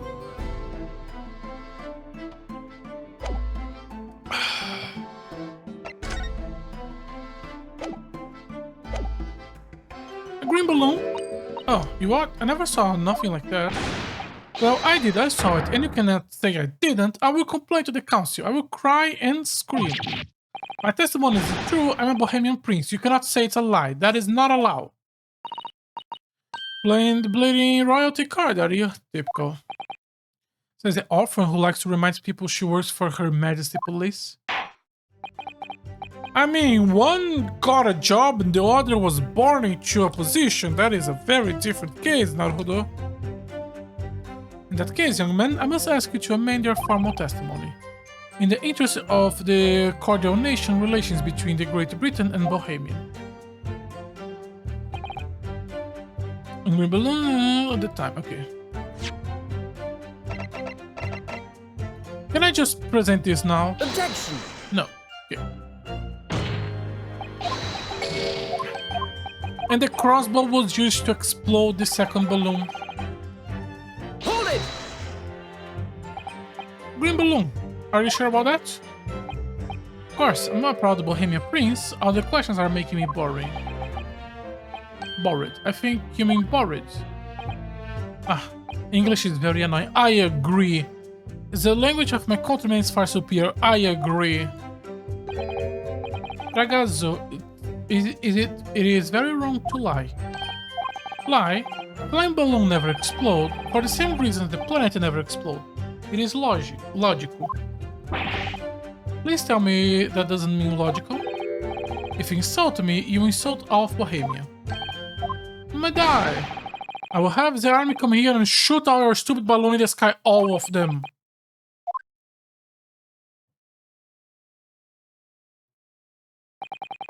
Here you are, Your Highness. Only our international incidents were so easily resolved. Now, the peaceful relations have been restored here in the courtroom. Perhaps we could return to the testimony? Did you also see the moment the cage materialized, Mr. Loon? No, I did not see the explosion myself. However... Oh, sorry. The cage fell from the sky like a stone and crashed right into the crystal tower. Did you see that actually happen?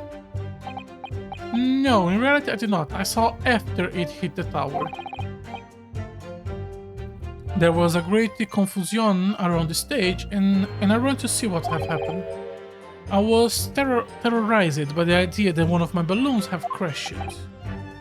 I suppose they are his likelihood. But when I looked up the sky, my precious balloon was still there. I saw it though. I saw it slamming to the tower. After all, I'm a detective now.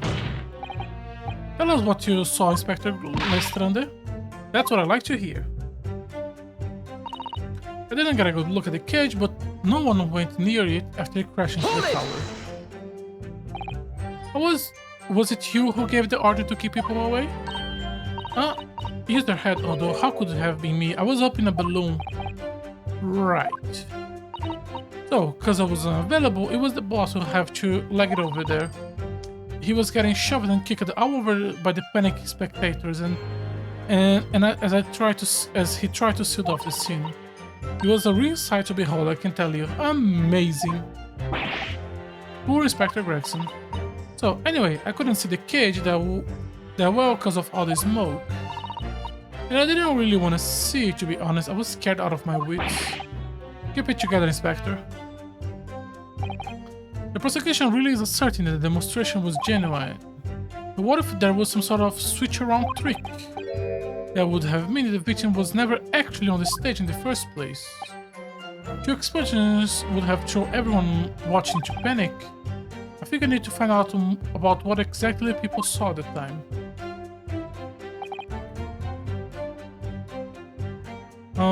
Present. Objection! Stallone, in your testimony, You said that all three of your balloons have operating at the time they're... Sorry. You said that all three of the balloons you have operating at the time were undamaged. See, that is correct. That is correct. If they have been caught into the explosions, it would have been terrible. I wonder if you might know what this is. Ah, I think it may be... See, part of a balloon. A burned piece of fabric of the envelope. Sorry, the envelope? Pardon, that is the large round part of the balloon, which becomes filled with hot air. It is made from very thick fabric lined with rubber. You do not want it to rip when you are in the sky. Just as I thought. This piece of cloth was found near the experimentation stage. In other words, as Master Gotts testified, a green balloon did indeed explode that day. Huh? If all the balloons in the sky above the experimentation stage belongs to you, Mr. Loon, in your statement they were all undamaged clearly contradicts the evidence. Oh no, the balloons! The balloon exploded, why didn't the man say so? Maybe everyone on board was killed. Oh no, just having to spend 10 whole pounds for the experiment. How awful. Seems to me like those things crash 50% of the time. The instantaneous kinesis did occur, but after the explosion on the stage, the point of the materialization swifted to a location occupied by a balloon. Caused the balloon to explode, yes, eminently plausible. An unfortunate traffic accident as it were, but it changed nothing about the pertinent facts. This I can accept. Why not, Mr. Loon? You're suggesting that I'm a liar. The persons die in a balloon incident. There is no need to get fired up, Mr. Loon. The victim was the sole fatality that day. That's right, and I prove it. Balthazar Loon is no liar. There was no such balloon in the sky. It is non-possibility. Possibility. You're saying it's impossible. Why? This court has more important matters to discuss than the numbers of balloons that were operating that day. Objection! No, we don't. But we cannot ignore the fact that no one appears to have known anything about this other balloon. My lord, the defense called for further testimony from Mr. Loon. I concur. There is clearly more to the truth here than meets the eye. It is imperative that we clear up the issue of the phantom balloon. Witness, you will give supplementary testimony about the balloons you are operating at the exhibition. Ah, grazie, my lord.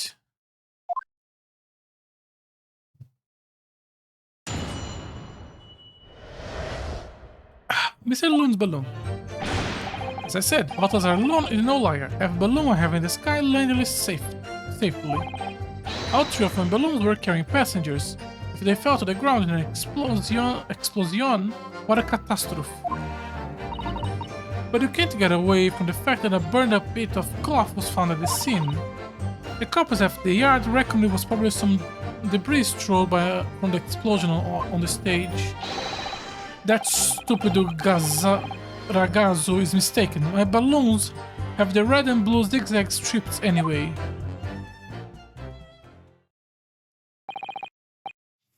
So, your assertion that the balloon this child saw was not one belonging to you?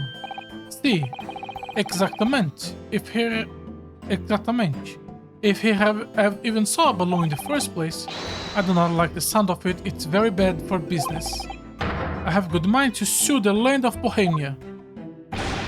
If you attack us, we will fight back. We will be war, all out war.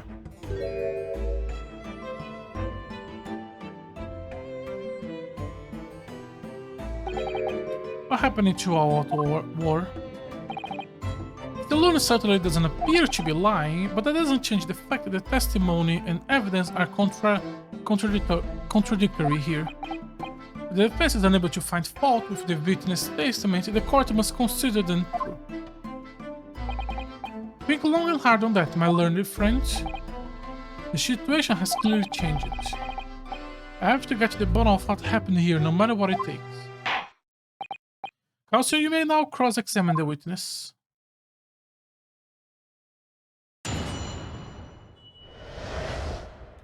Mr. Loon's balloon.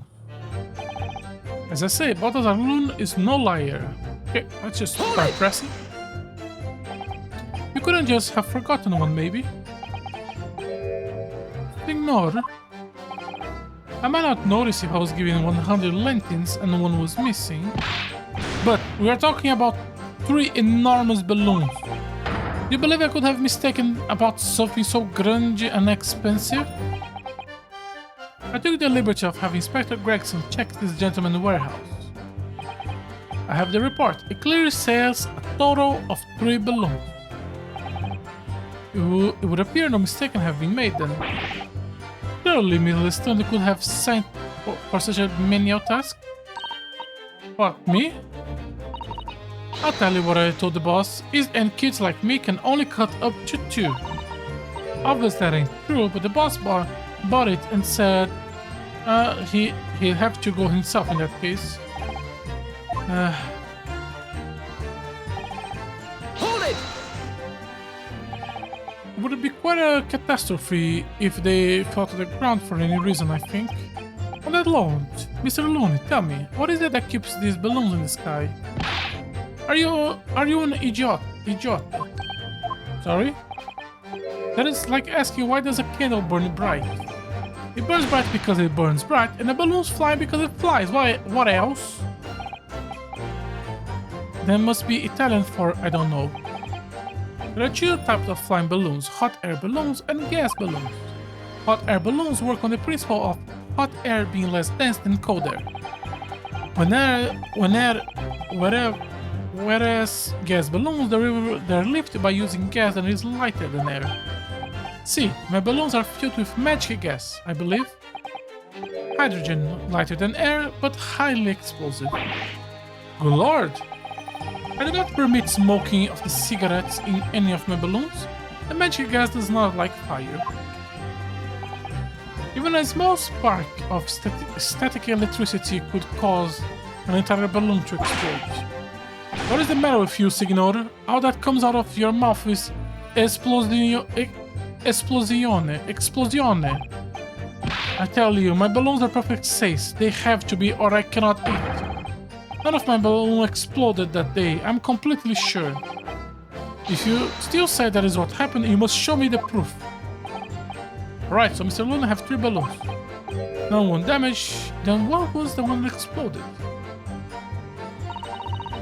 Phantom 4th balloon. I got away from the fence and a bit of cloth was from the scene of the crime. I was surprised to find a piece of the fabric still at the scene, actually. Didn't you search the area surrounding the stage for clues? Nah, nothing to picking up on the ground. Always work out better dividing into people's pockets instead, diving into people's pockets. No, so much for the new career path. Mind you, the boss one on his hand and knee picking up all kind of rubbish from the floor. Thing is though, the cage went crashing to the crystal tower, didn't it? So that's where most of the investigation was going on. Even so, I would have thought someone from Scotland Yard would have gathered it up as evidence. Yeah, listen to you. You stumble across a bit of the balloon and suddenly you're the best investigator in the world. Pardon? Well, you ain't got a badge, have you? Like this one. I could arrest you with this if I wanted to. I wouldn't put it past her. Come to think of it, there was talk of some scorch on the ground at the meeting we have about the investigation. Hold it! There was considerable damage on the stage and the surrounding area, wasn't there? Yeah, some of the cubs what were watching the experiment were caught in the blast and injured. Good job the old contraption didn't kneel over, huh? I haven't even considered that. It seems there was great panic after the incident occurred. Nevertheless, the police shouldn't have missed a torn piece of the envelope on a balloon.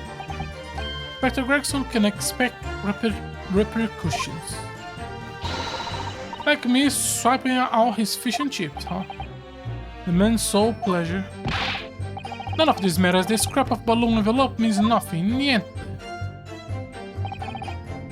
This stupid ragazzo is mistaken, my balloons have the red and blue zigzag strips anyway. You mean the color is wrong? See, Signor, I do not have green balloons in my warehouse. And yet a piece of green cloth was found at the scene, and it's unmistakably from a balloon. Well, I do not know how can that be. For the sake of argument, let's say that a green balloon did explode above the stage. You couldn't therefore conclude that it happened on the day in question. Why not? There has been recreational balloons flight over Hyde Park operating from before the Great Exhibition. One could have exploded on some earlier dates, unfortunately, as I'm sure you agree. You believe it may have been some from earlier balloon accident that predates the exhibition? Si, exactamente. As the Signor says, it's not from one of my balloons. Clearly, this little ragazzo from Bohemia is mistaken about what he saw. Excuse me. Is something wrong, Mr. Gotts? It's Master Wilhelm Gottsreich 6 months or Orsmenstein. Well, it was on the tip of my tongue. Ja, something's very wrong. I know what I saw. There was a green balloon there. I swear it all over Bohemia. You cannot speak as much bad language as you like, but it changed nothing. If you don't have evidence, ragazzo, then I must tell your parents to punish you, huh? Perhaps we will let the judge decide when it comes to punishments? Evidence. What is this evidence? To give a simple example, young man. A photograph, for instance. Some tangible proof of what you claim. Very well. Well, why... Well, why didn't you say it sooner? I have the photograph here. Good gracious, what? I have not been in a balloon for a little while, so I was very excited. I took lots and lots of photographs of the Crystal Tower, Bohemia exhibits, the streets of London, and the hot dog sellers, the balloon, and the Satan's Kinesis experiment. Did you take a picture of that? Yeah, a picture. Really, did you take one? But all I wanted was a ride in the balloon. I was not interested in boring experiments. Never mind, can you show us the photo? Of course. And here you will see I'm not lying, I really saw a green balloon.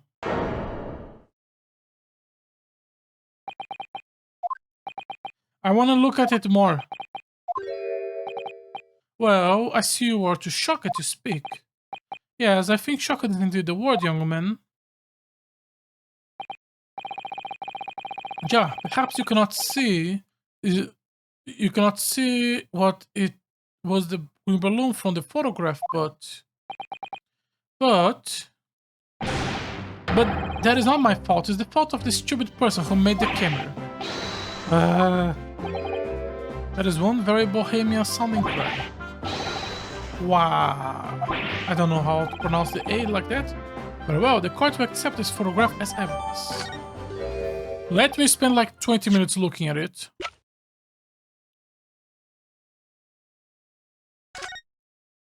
Okay. So this is the doghouse. This is the second balloon with a possible second doghouse inside. The explosion was here, and the crossbow. This is a kid playing around with the mother. I don't think there's anything interesting below us.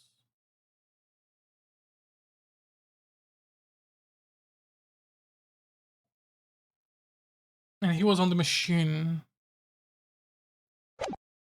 Okay. Zonta, my father, the person who made the camera. Oh, never mind. I'm sure you have plenty of wonderful sepia memories to take home with you. In any case, when exactly did you take this photograph? Well, it was on the day of the big explosion. You don't say. I was pressing the shutter release. There a voice, this very loud bang. Oh, then I heard a very loud bang. And a hot wind rushed over my face. That means this photograph was taken a split second before the explosion occurred. Oh, if you ask me, this black and white photograph changed nothing. I could not give the flying pig. Lovely language. I thought Mr. Looney testimony just doesn't quite add up. The young Bohemian boy claims to have seen another fourth balloon. Must tell us something.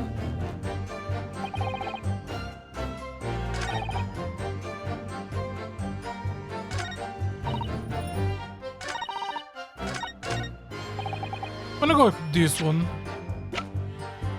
Objection! Unfortunately, the photograph Mr. Godstock cannot tell us the color of the balloon, but he can tell the shape. Not the shape, the what's the word I'm looking for? The red stripes. Oh, but they could just be above this line. Okay. But it can tell us something else, something crucially important. What? It shows that the picture balloon wasn't carrying any passengers. Oh, you're right. But surely other balloons would have been carrying passengers. There would be no sense in it otherwise. See, there for pleasure, for seeing the view, my balloons only fly with passengers. Which tell us that the pictured balloon isn't one of them. So when this incident occurred that day, there was a fourth balloon in the sky above the experimental stage. Mysterious green balloon. Okay, I'm gonna pause here for 1 minute just so I can stretch my legs a little bit. I really need it. So sorry about that. Where were we? The phantom balloon. I know nothing. Niente. I can only tell you one thing. This balloon was not carrying passengers. It was not one of mine. Objection! There are illegal tradesmen everywhere you care to look. Clearly. One such entrepreneur decided to capitalize on the opportunity presented by the great exhibition. I managed to operate balloon flights on Mr. Loon Patch without him realizing. See, the competition trying to steal my profits. I did not notice because of the experimento that went wrong on the stage. This fourth balloon exploded at the very same moment Mr. Asman was beamed from the stage below. Right, so then scraps that fell on the ground after and left them scorch marked. It didn't come from the stage, it was bits from the balloon running down. Because no one was in it, it didn't get no attention. A mysterious fourth balloon carrying no passengers, silently floating over the experimental stage. Objection!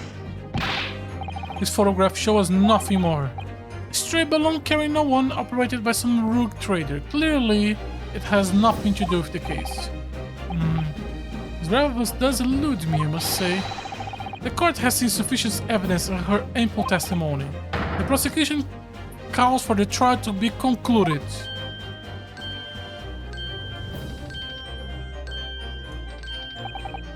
Really? Have we really got the truth? No, I cannot let this opportunity slip away. The jurors' minds are made up and not in our favor. But as can this photograph, there is more. Objection! Ladies and gentlemen of the jury, please don't give your decisions yet. The photograph from Master Cox may be hiding one more vital clue. What is that? A vital clue. Objection! We are well past the point of mere possibilities. It's time for definitives now, so tell the court, what exactly does the alleged clue in the photograph proves? We can reasonably assume that the picture balloon was destroyed in the searing heat of the explosion. That's right, it was not my fault. Evidently, because the birch gate from the Kinesis machine materialized in the sky where it had been flying. And the balloon being filled with flammable hydrogen instantly, explosively ignited. Objection! No, that's not what happened. What? It would appear that the photograph requires closer examination. Counsel for defense. You highlight the location of this alleged clue. Of course, my lord. Look on the piece of evidence. We are looking at this. Take that! The timing of this photograph can only be described as miraculous. If you look, you will notice that there is a bright white line that appears to point directly to the balloon. Most likely a ray of light caught incidentally on the film. I'm afraid I can see nothing of the sort. If you look with magnifying glass, my lord, it becomes clear what the nature of the bright line really is. Goodness, what is that? Undeniably some flash of light, yes. Oh golly, do you think it might be lightning? It couldn't have been, but it couldn't have been a finer day. I believe we may be looking at fire. A bolt of fire heading straight for the balloon like an arrow. Indeed, even to my aging eyes, it would appear to be a flame of some sort. My word, are you suggesting this flame struck the hydrogen balloon that filled the hydrogen gas that filled the balloon? Objection! That's absurd. The balloon would have been 60 feet above the ground at the time. No flame could have possibly reached such height. Actually, it's my opinion that a particular piece of evidence found at the scene reveals how exactly what happened. What evidence? If such evidence exists, please present. Crossbow. Take that! This was found hidden at the foot of a small ornamental tree near the scene. A crossbow! An arrow dipped in oil and set alight could have been shot from this weapon, sending a flaming arrow straight into the hydrogen-filled balloon. Are you suggesting that a crossbow was used to deliberately? Believe me, you're right. That streak of light in the photo looks like some arrow, doesn't it? Then the explosion of the balloon, it was very likely the result of a flaming arrow from this crossbow igniting the hydrogen gas inside. Why did the person left the crossbow behind? Oh, you do have a green balloon. Order, council. This is extraordinary supposition. If the aim was to cause the balloon to explode, the shooter could have used a gun of sorts. However, there was an obvious reason why that would have been out of question. The noise of the discharge, of course. That's right. By using a crossbow, the projectile could have been fired at the balloon silently. Well, yeah, if someone had heard a gunshot in the exhibition grounds, it would have caused a real panic. With the big explosion, there was a very big panic anyway, no? I don't like this. I should be pleased to have found a plausible new explanation for all of this, but something feels wrong. Objection! Do you understand the implication of what you're saying, my Nipponese friend? If a flaming arrow did indeed hit the balloon, then obviously it would have exploded. And if the bird case appeared from the cloud of smoke then ensue, wait a minute, what are you really saying here? I don't get it. Was the birdcage been up in the sky after all, or not? My goodness me.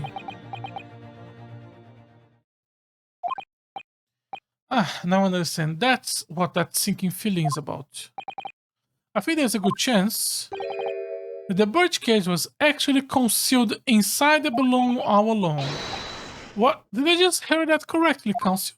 There is no going back now. The horse has bolted. Let's assume, as I said, that the birdcage was hidden inside the green balloon from the start. On the stage where the experiment started, the birdcage in the Sultan's Kinesis machine disappeared in a cloud of smoke. At the moment, the flaming arrow was fired from the ground, causing the green balloon to explode, drawing the attention of the spectator to the sky above their heads. From amid the smoke, the hidden birdcage then appeared, to fall down and crash into the crystal tower. I think you'll agree it's entirely plausible. that what I just described is the real truth behind the miraculous experiment carried out that day. This is... Good grief! Objection! This is ludicrous. What you have described is no science experiment. It's child's play, a contemplative display of stage magic. Both Mr. Sholmes and Iris said the experiment was a scientific impossibility. In which case, it is the only way to explain what happened that day. In any case, the victim's body was found inside the birdcage in the Crystal Tower. If the instantaneous kinesis machine didn't take place, how do you explain that?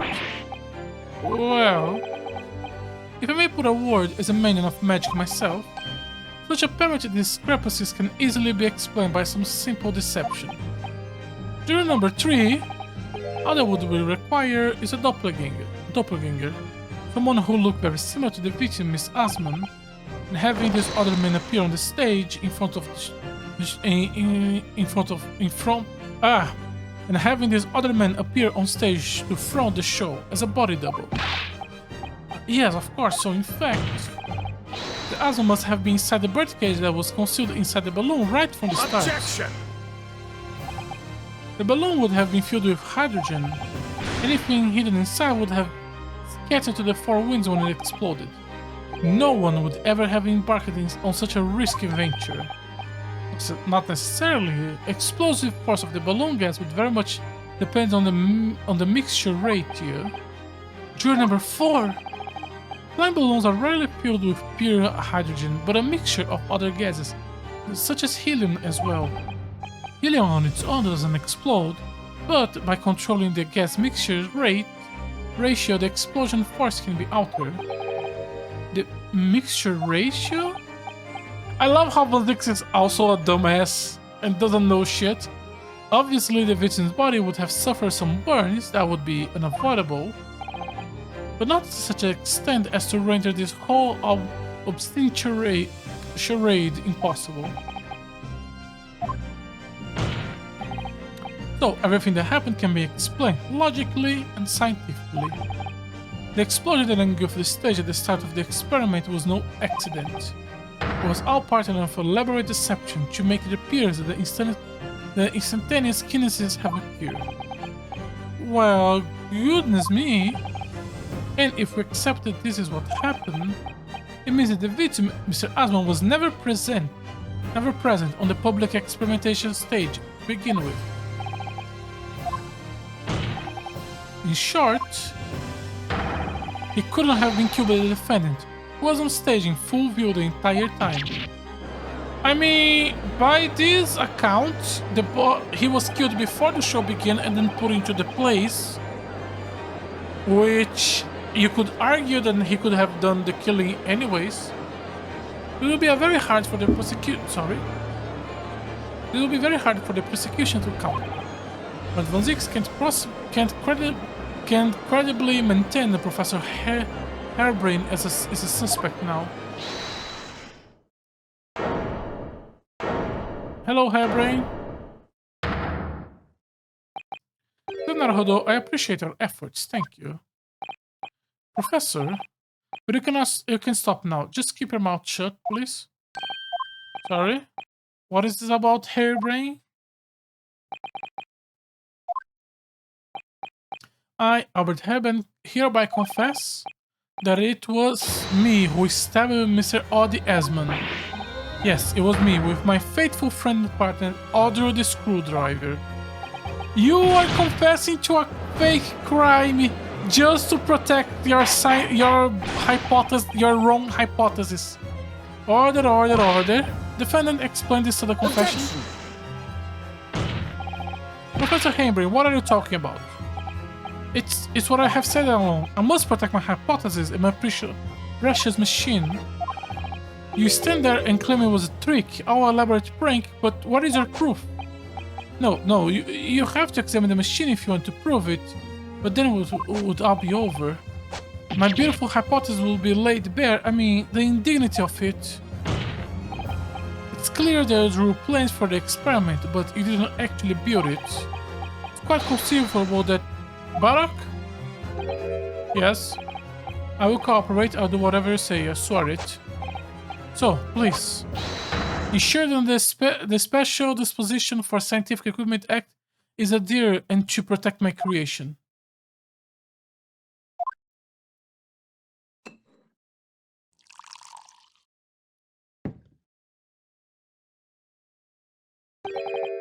Pray forgive the discourtesy of filling my hollowed chalice at this crucial juncture. Here's to my learned Nipponese friend. What? And his upcoming attempt to clarify the defense position in the light of the accused confession.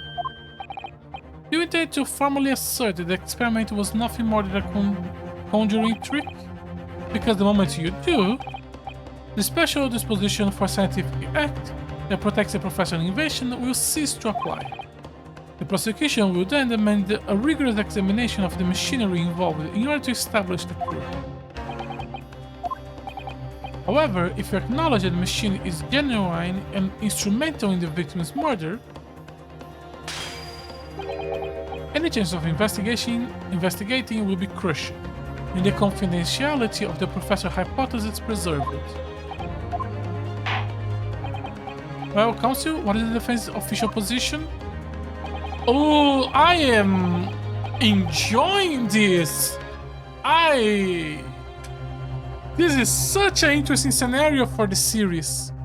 What Professor Haybrain, my client, actually asked of me was to prove that the explosion on stage was an accident and protect the secrecy of his hypothesis.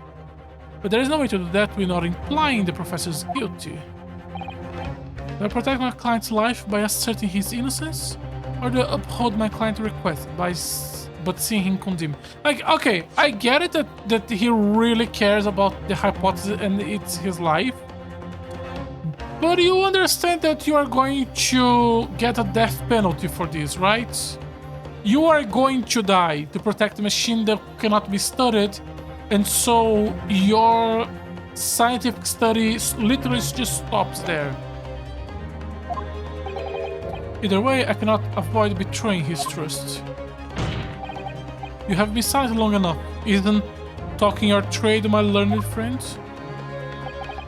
Or have all knowledge of English escaped their confused Nipponese mind? Mr. Naruhodo, there is no escape. I have to make a choice. It's an impossible one. I have to give up something, but what? It was a trick.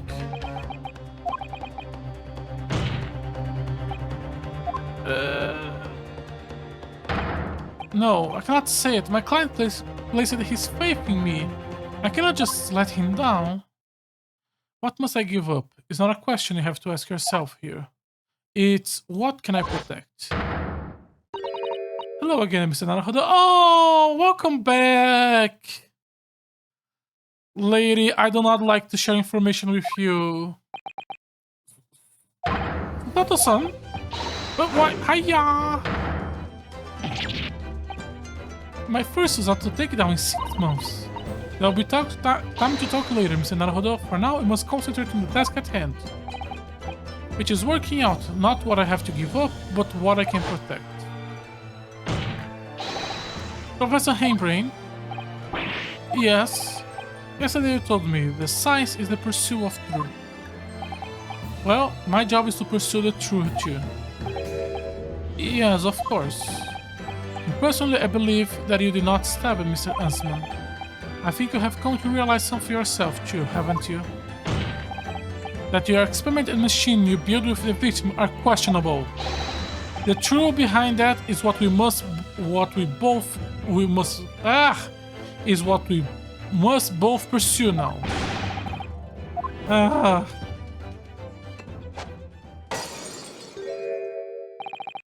So, you have finally opened your eyes. What? And as for you, Albert, you cannot ignore this any longer. Having heard my learned friend's assertion, don't you have something to say? Barak? Lord Van Zix? Gosh, I never heard him speak that way. Okay, so you were not an illusion. Okay. In true, there is one thing, something I remember that is of relevance. What?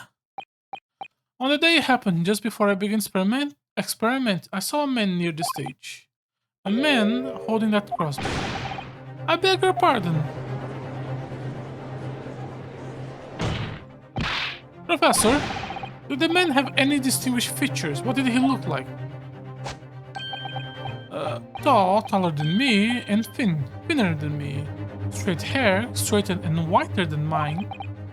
Let me one less lens than me too, a monocle, a rather stylish black monocle. But one thing particularly will help to positively identify the man, you see. You know him very well.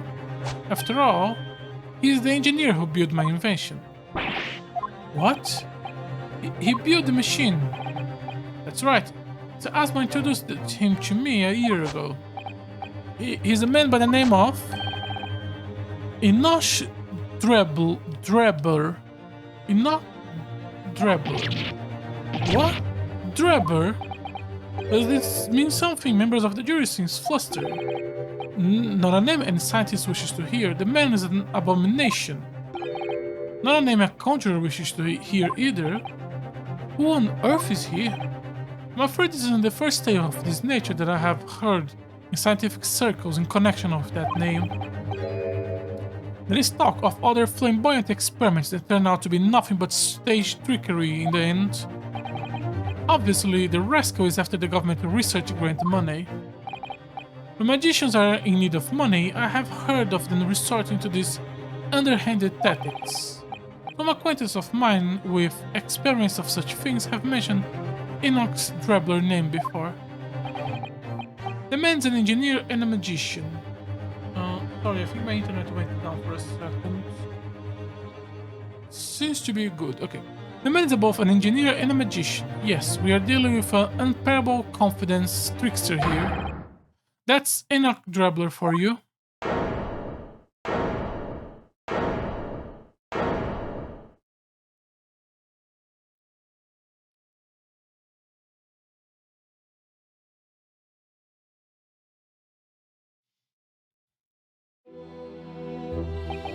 So, it's true then.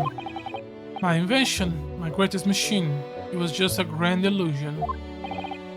Consider what we have just heard about Mr. Drebber's character. I'm sorry to say that sounds increasingly increasingly.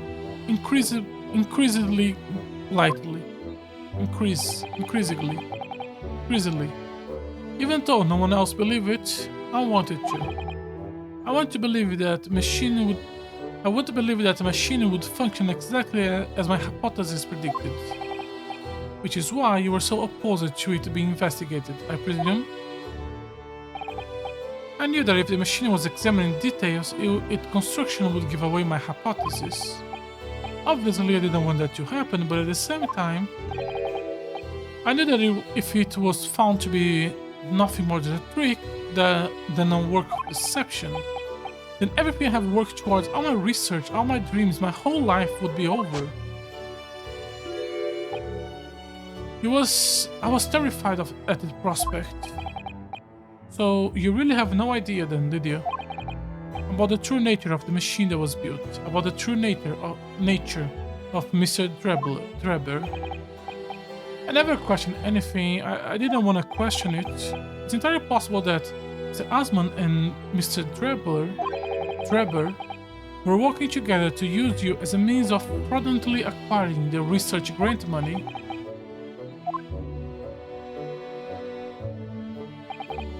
When I announced my invention to the crown that day, it was the finest moment of my career. I pulled out the levers and turned all the dials in exactly the way Drebber have described it. But when the smoke suddenly started billowing out, I panicked and didn't know what happened. But I really don't know how the whole illusion was made to work. I don't know anything anymore.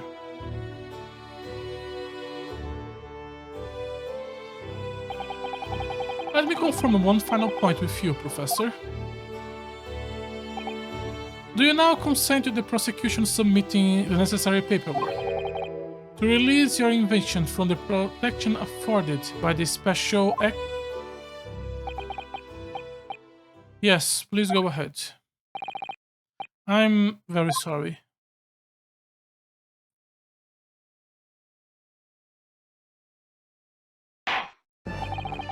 It appears that we shall have to suspend proceedings for the remainder of the day now. Lord Von Zix, Lord, the court has nearly been made aware of another party whose involvement in this matter is critical. Yes, Mr. Drebber. Gather information about the man, if possible. Gather information about the man. If possible, I should like him to serve with a Supoem. With pleasure, my lord. Now, counsel for the defense? Yes, my lord. When we reconvene, I shall look for one thing and one thing alone from you. Evidence that the defendant is innocent of the crime for which he presently stands accused. I understand. Good. In that case, this court is adjourned until tomorrow morning.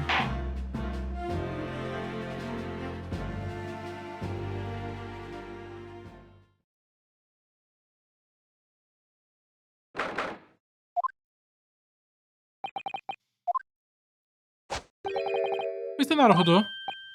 Yes? I'm sorry. I was wrong, you were right. I tricked you. You trusted me, I dragged you into my mess. Oh, how did it ever come to this?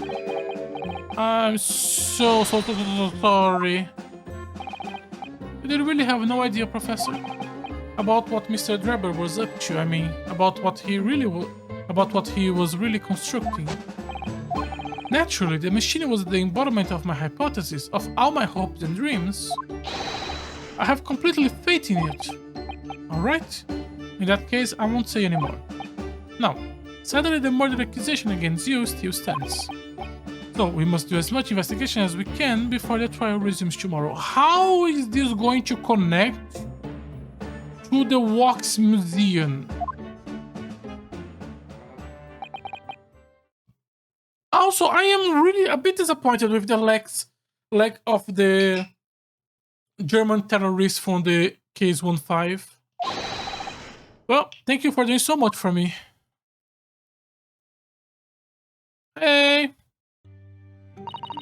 I'm sorry for arriving late this morning, Mr. Naruhodo. Arriving late? Didn't you receive my postcard? I want to let you know when I arrive.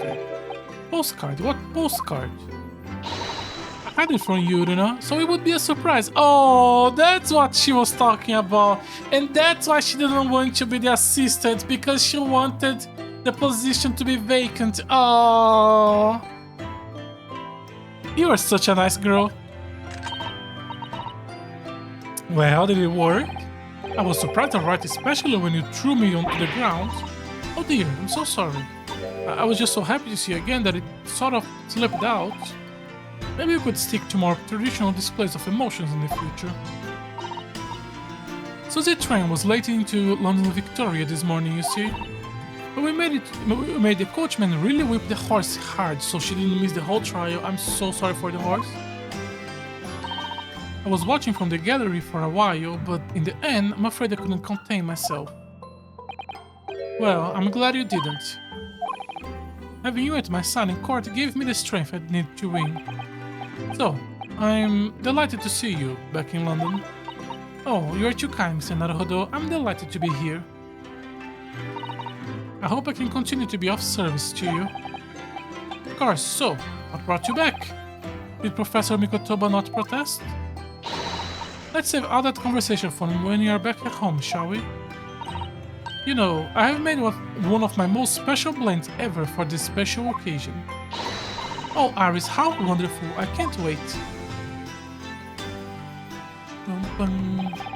Sato-san was back in London. It's hard to describe how happy that made me feel at the time, but despite my elation, our day was about to take yet another extraordinary turn.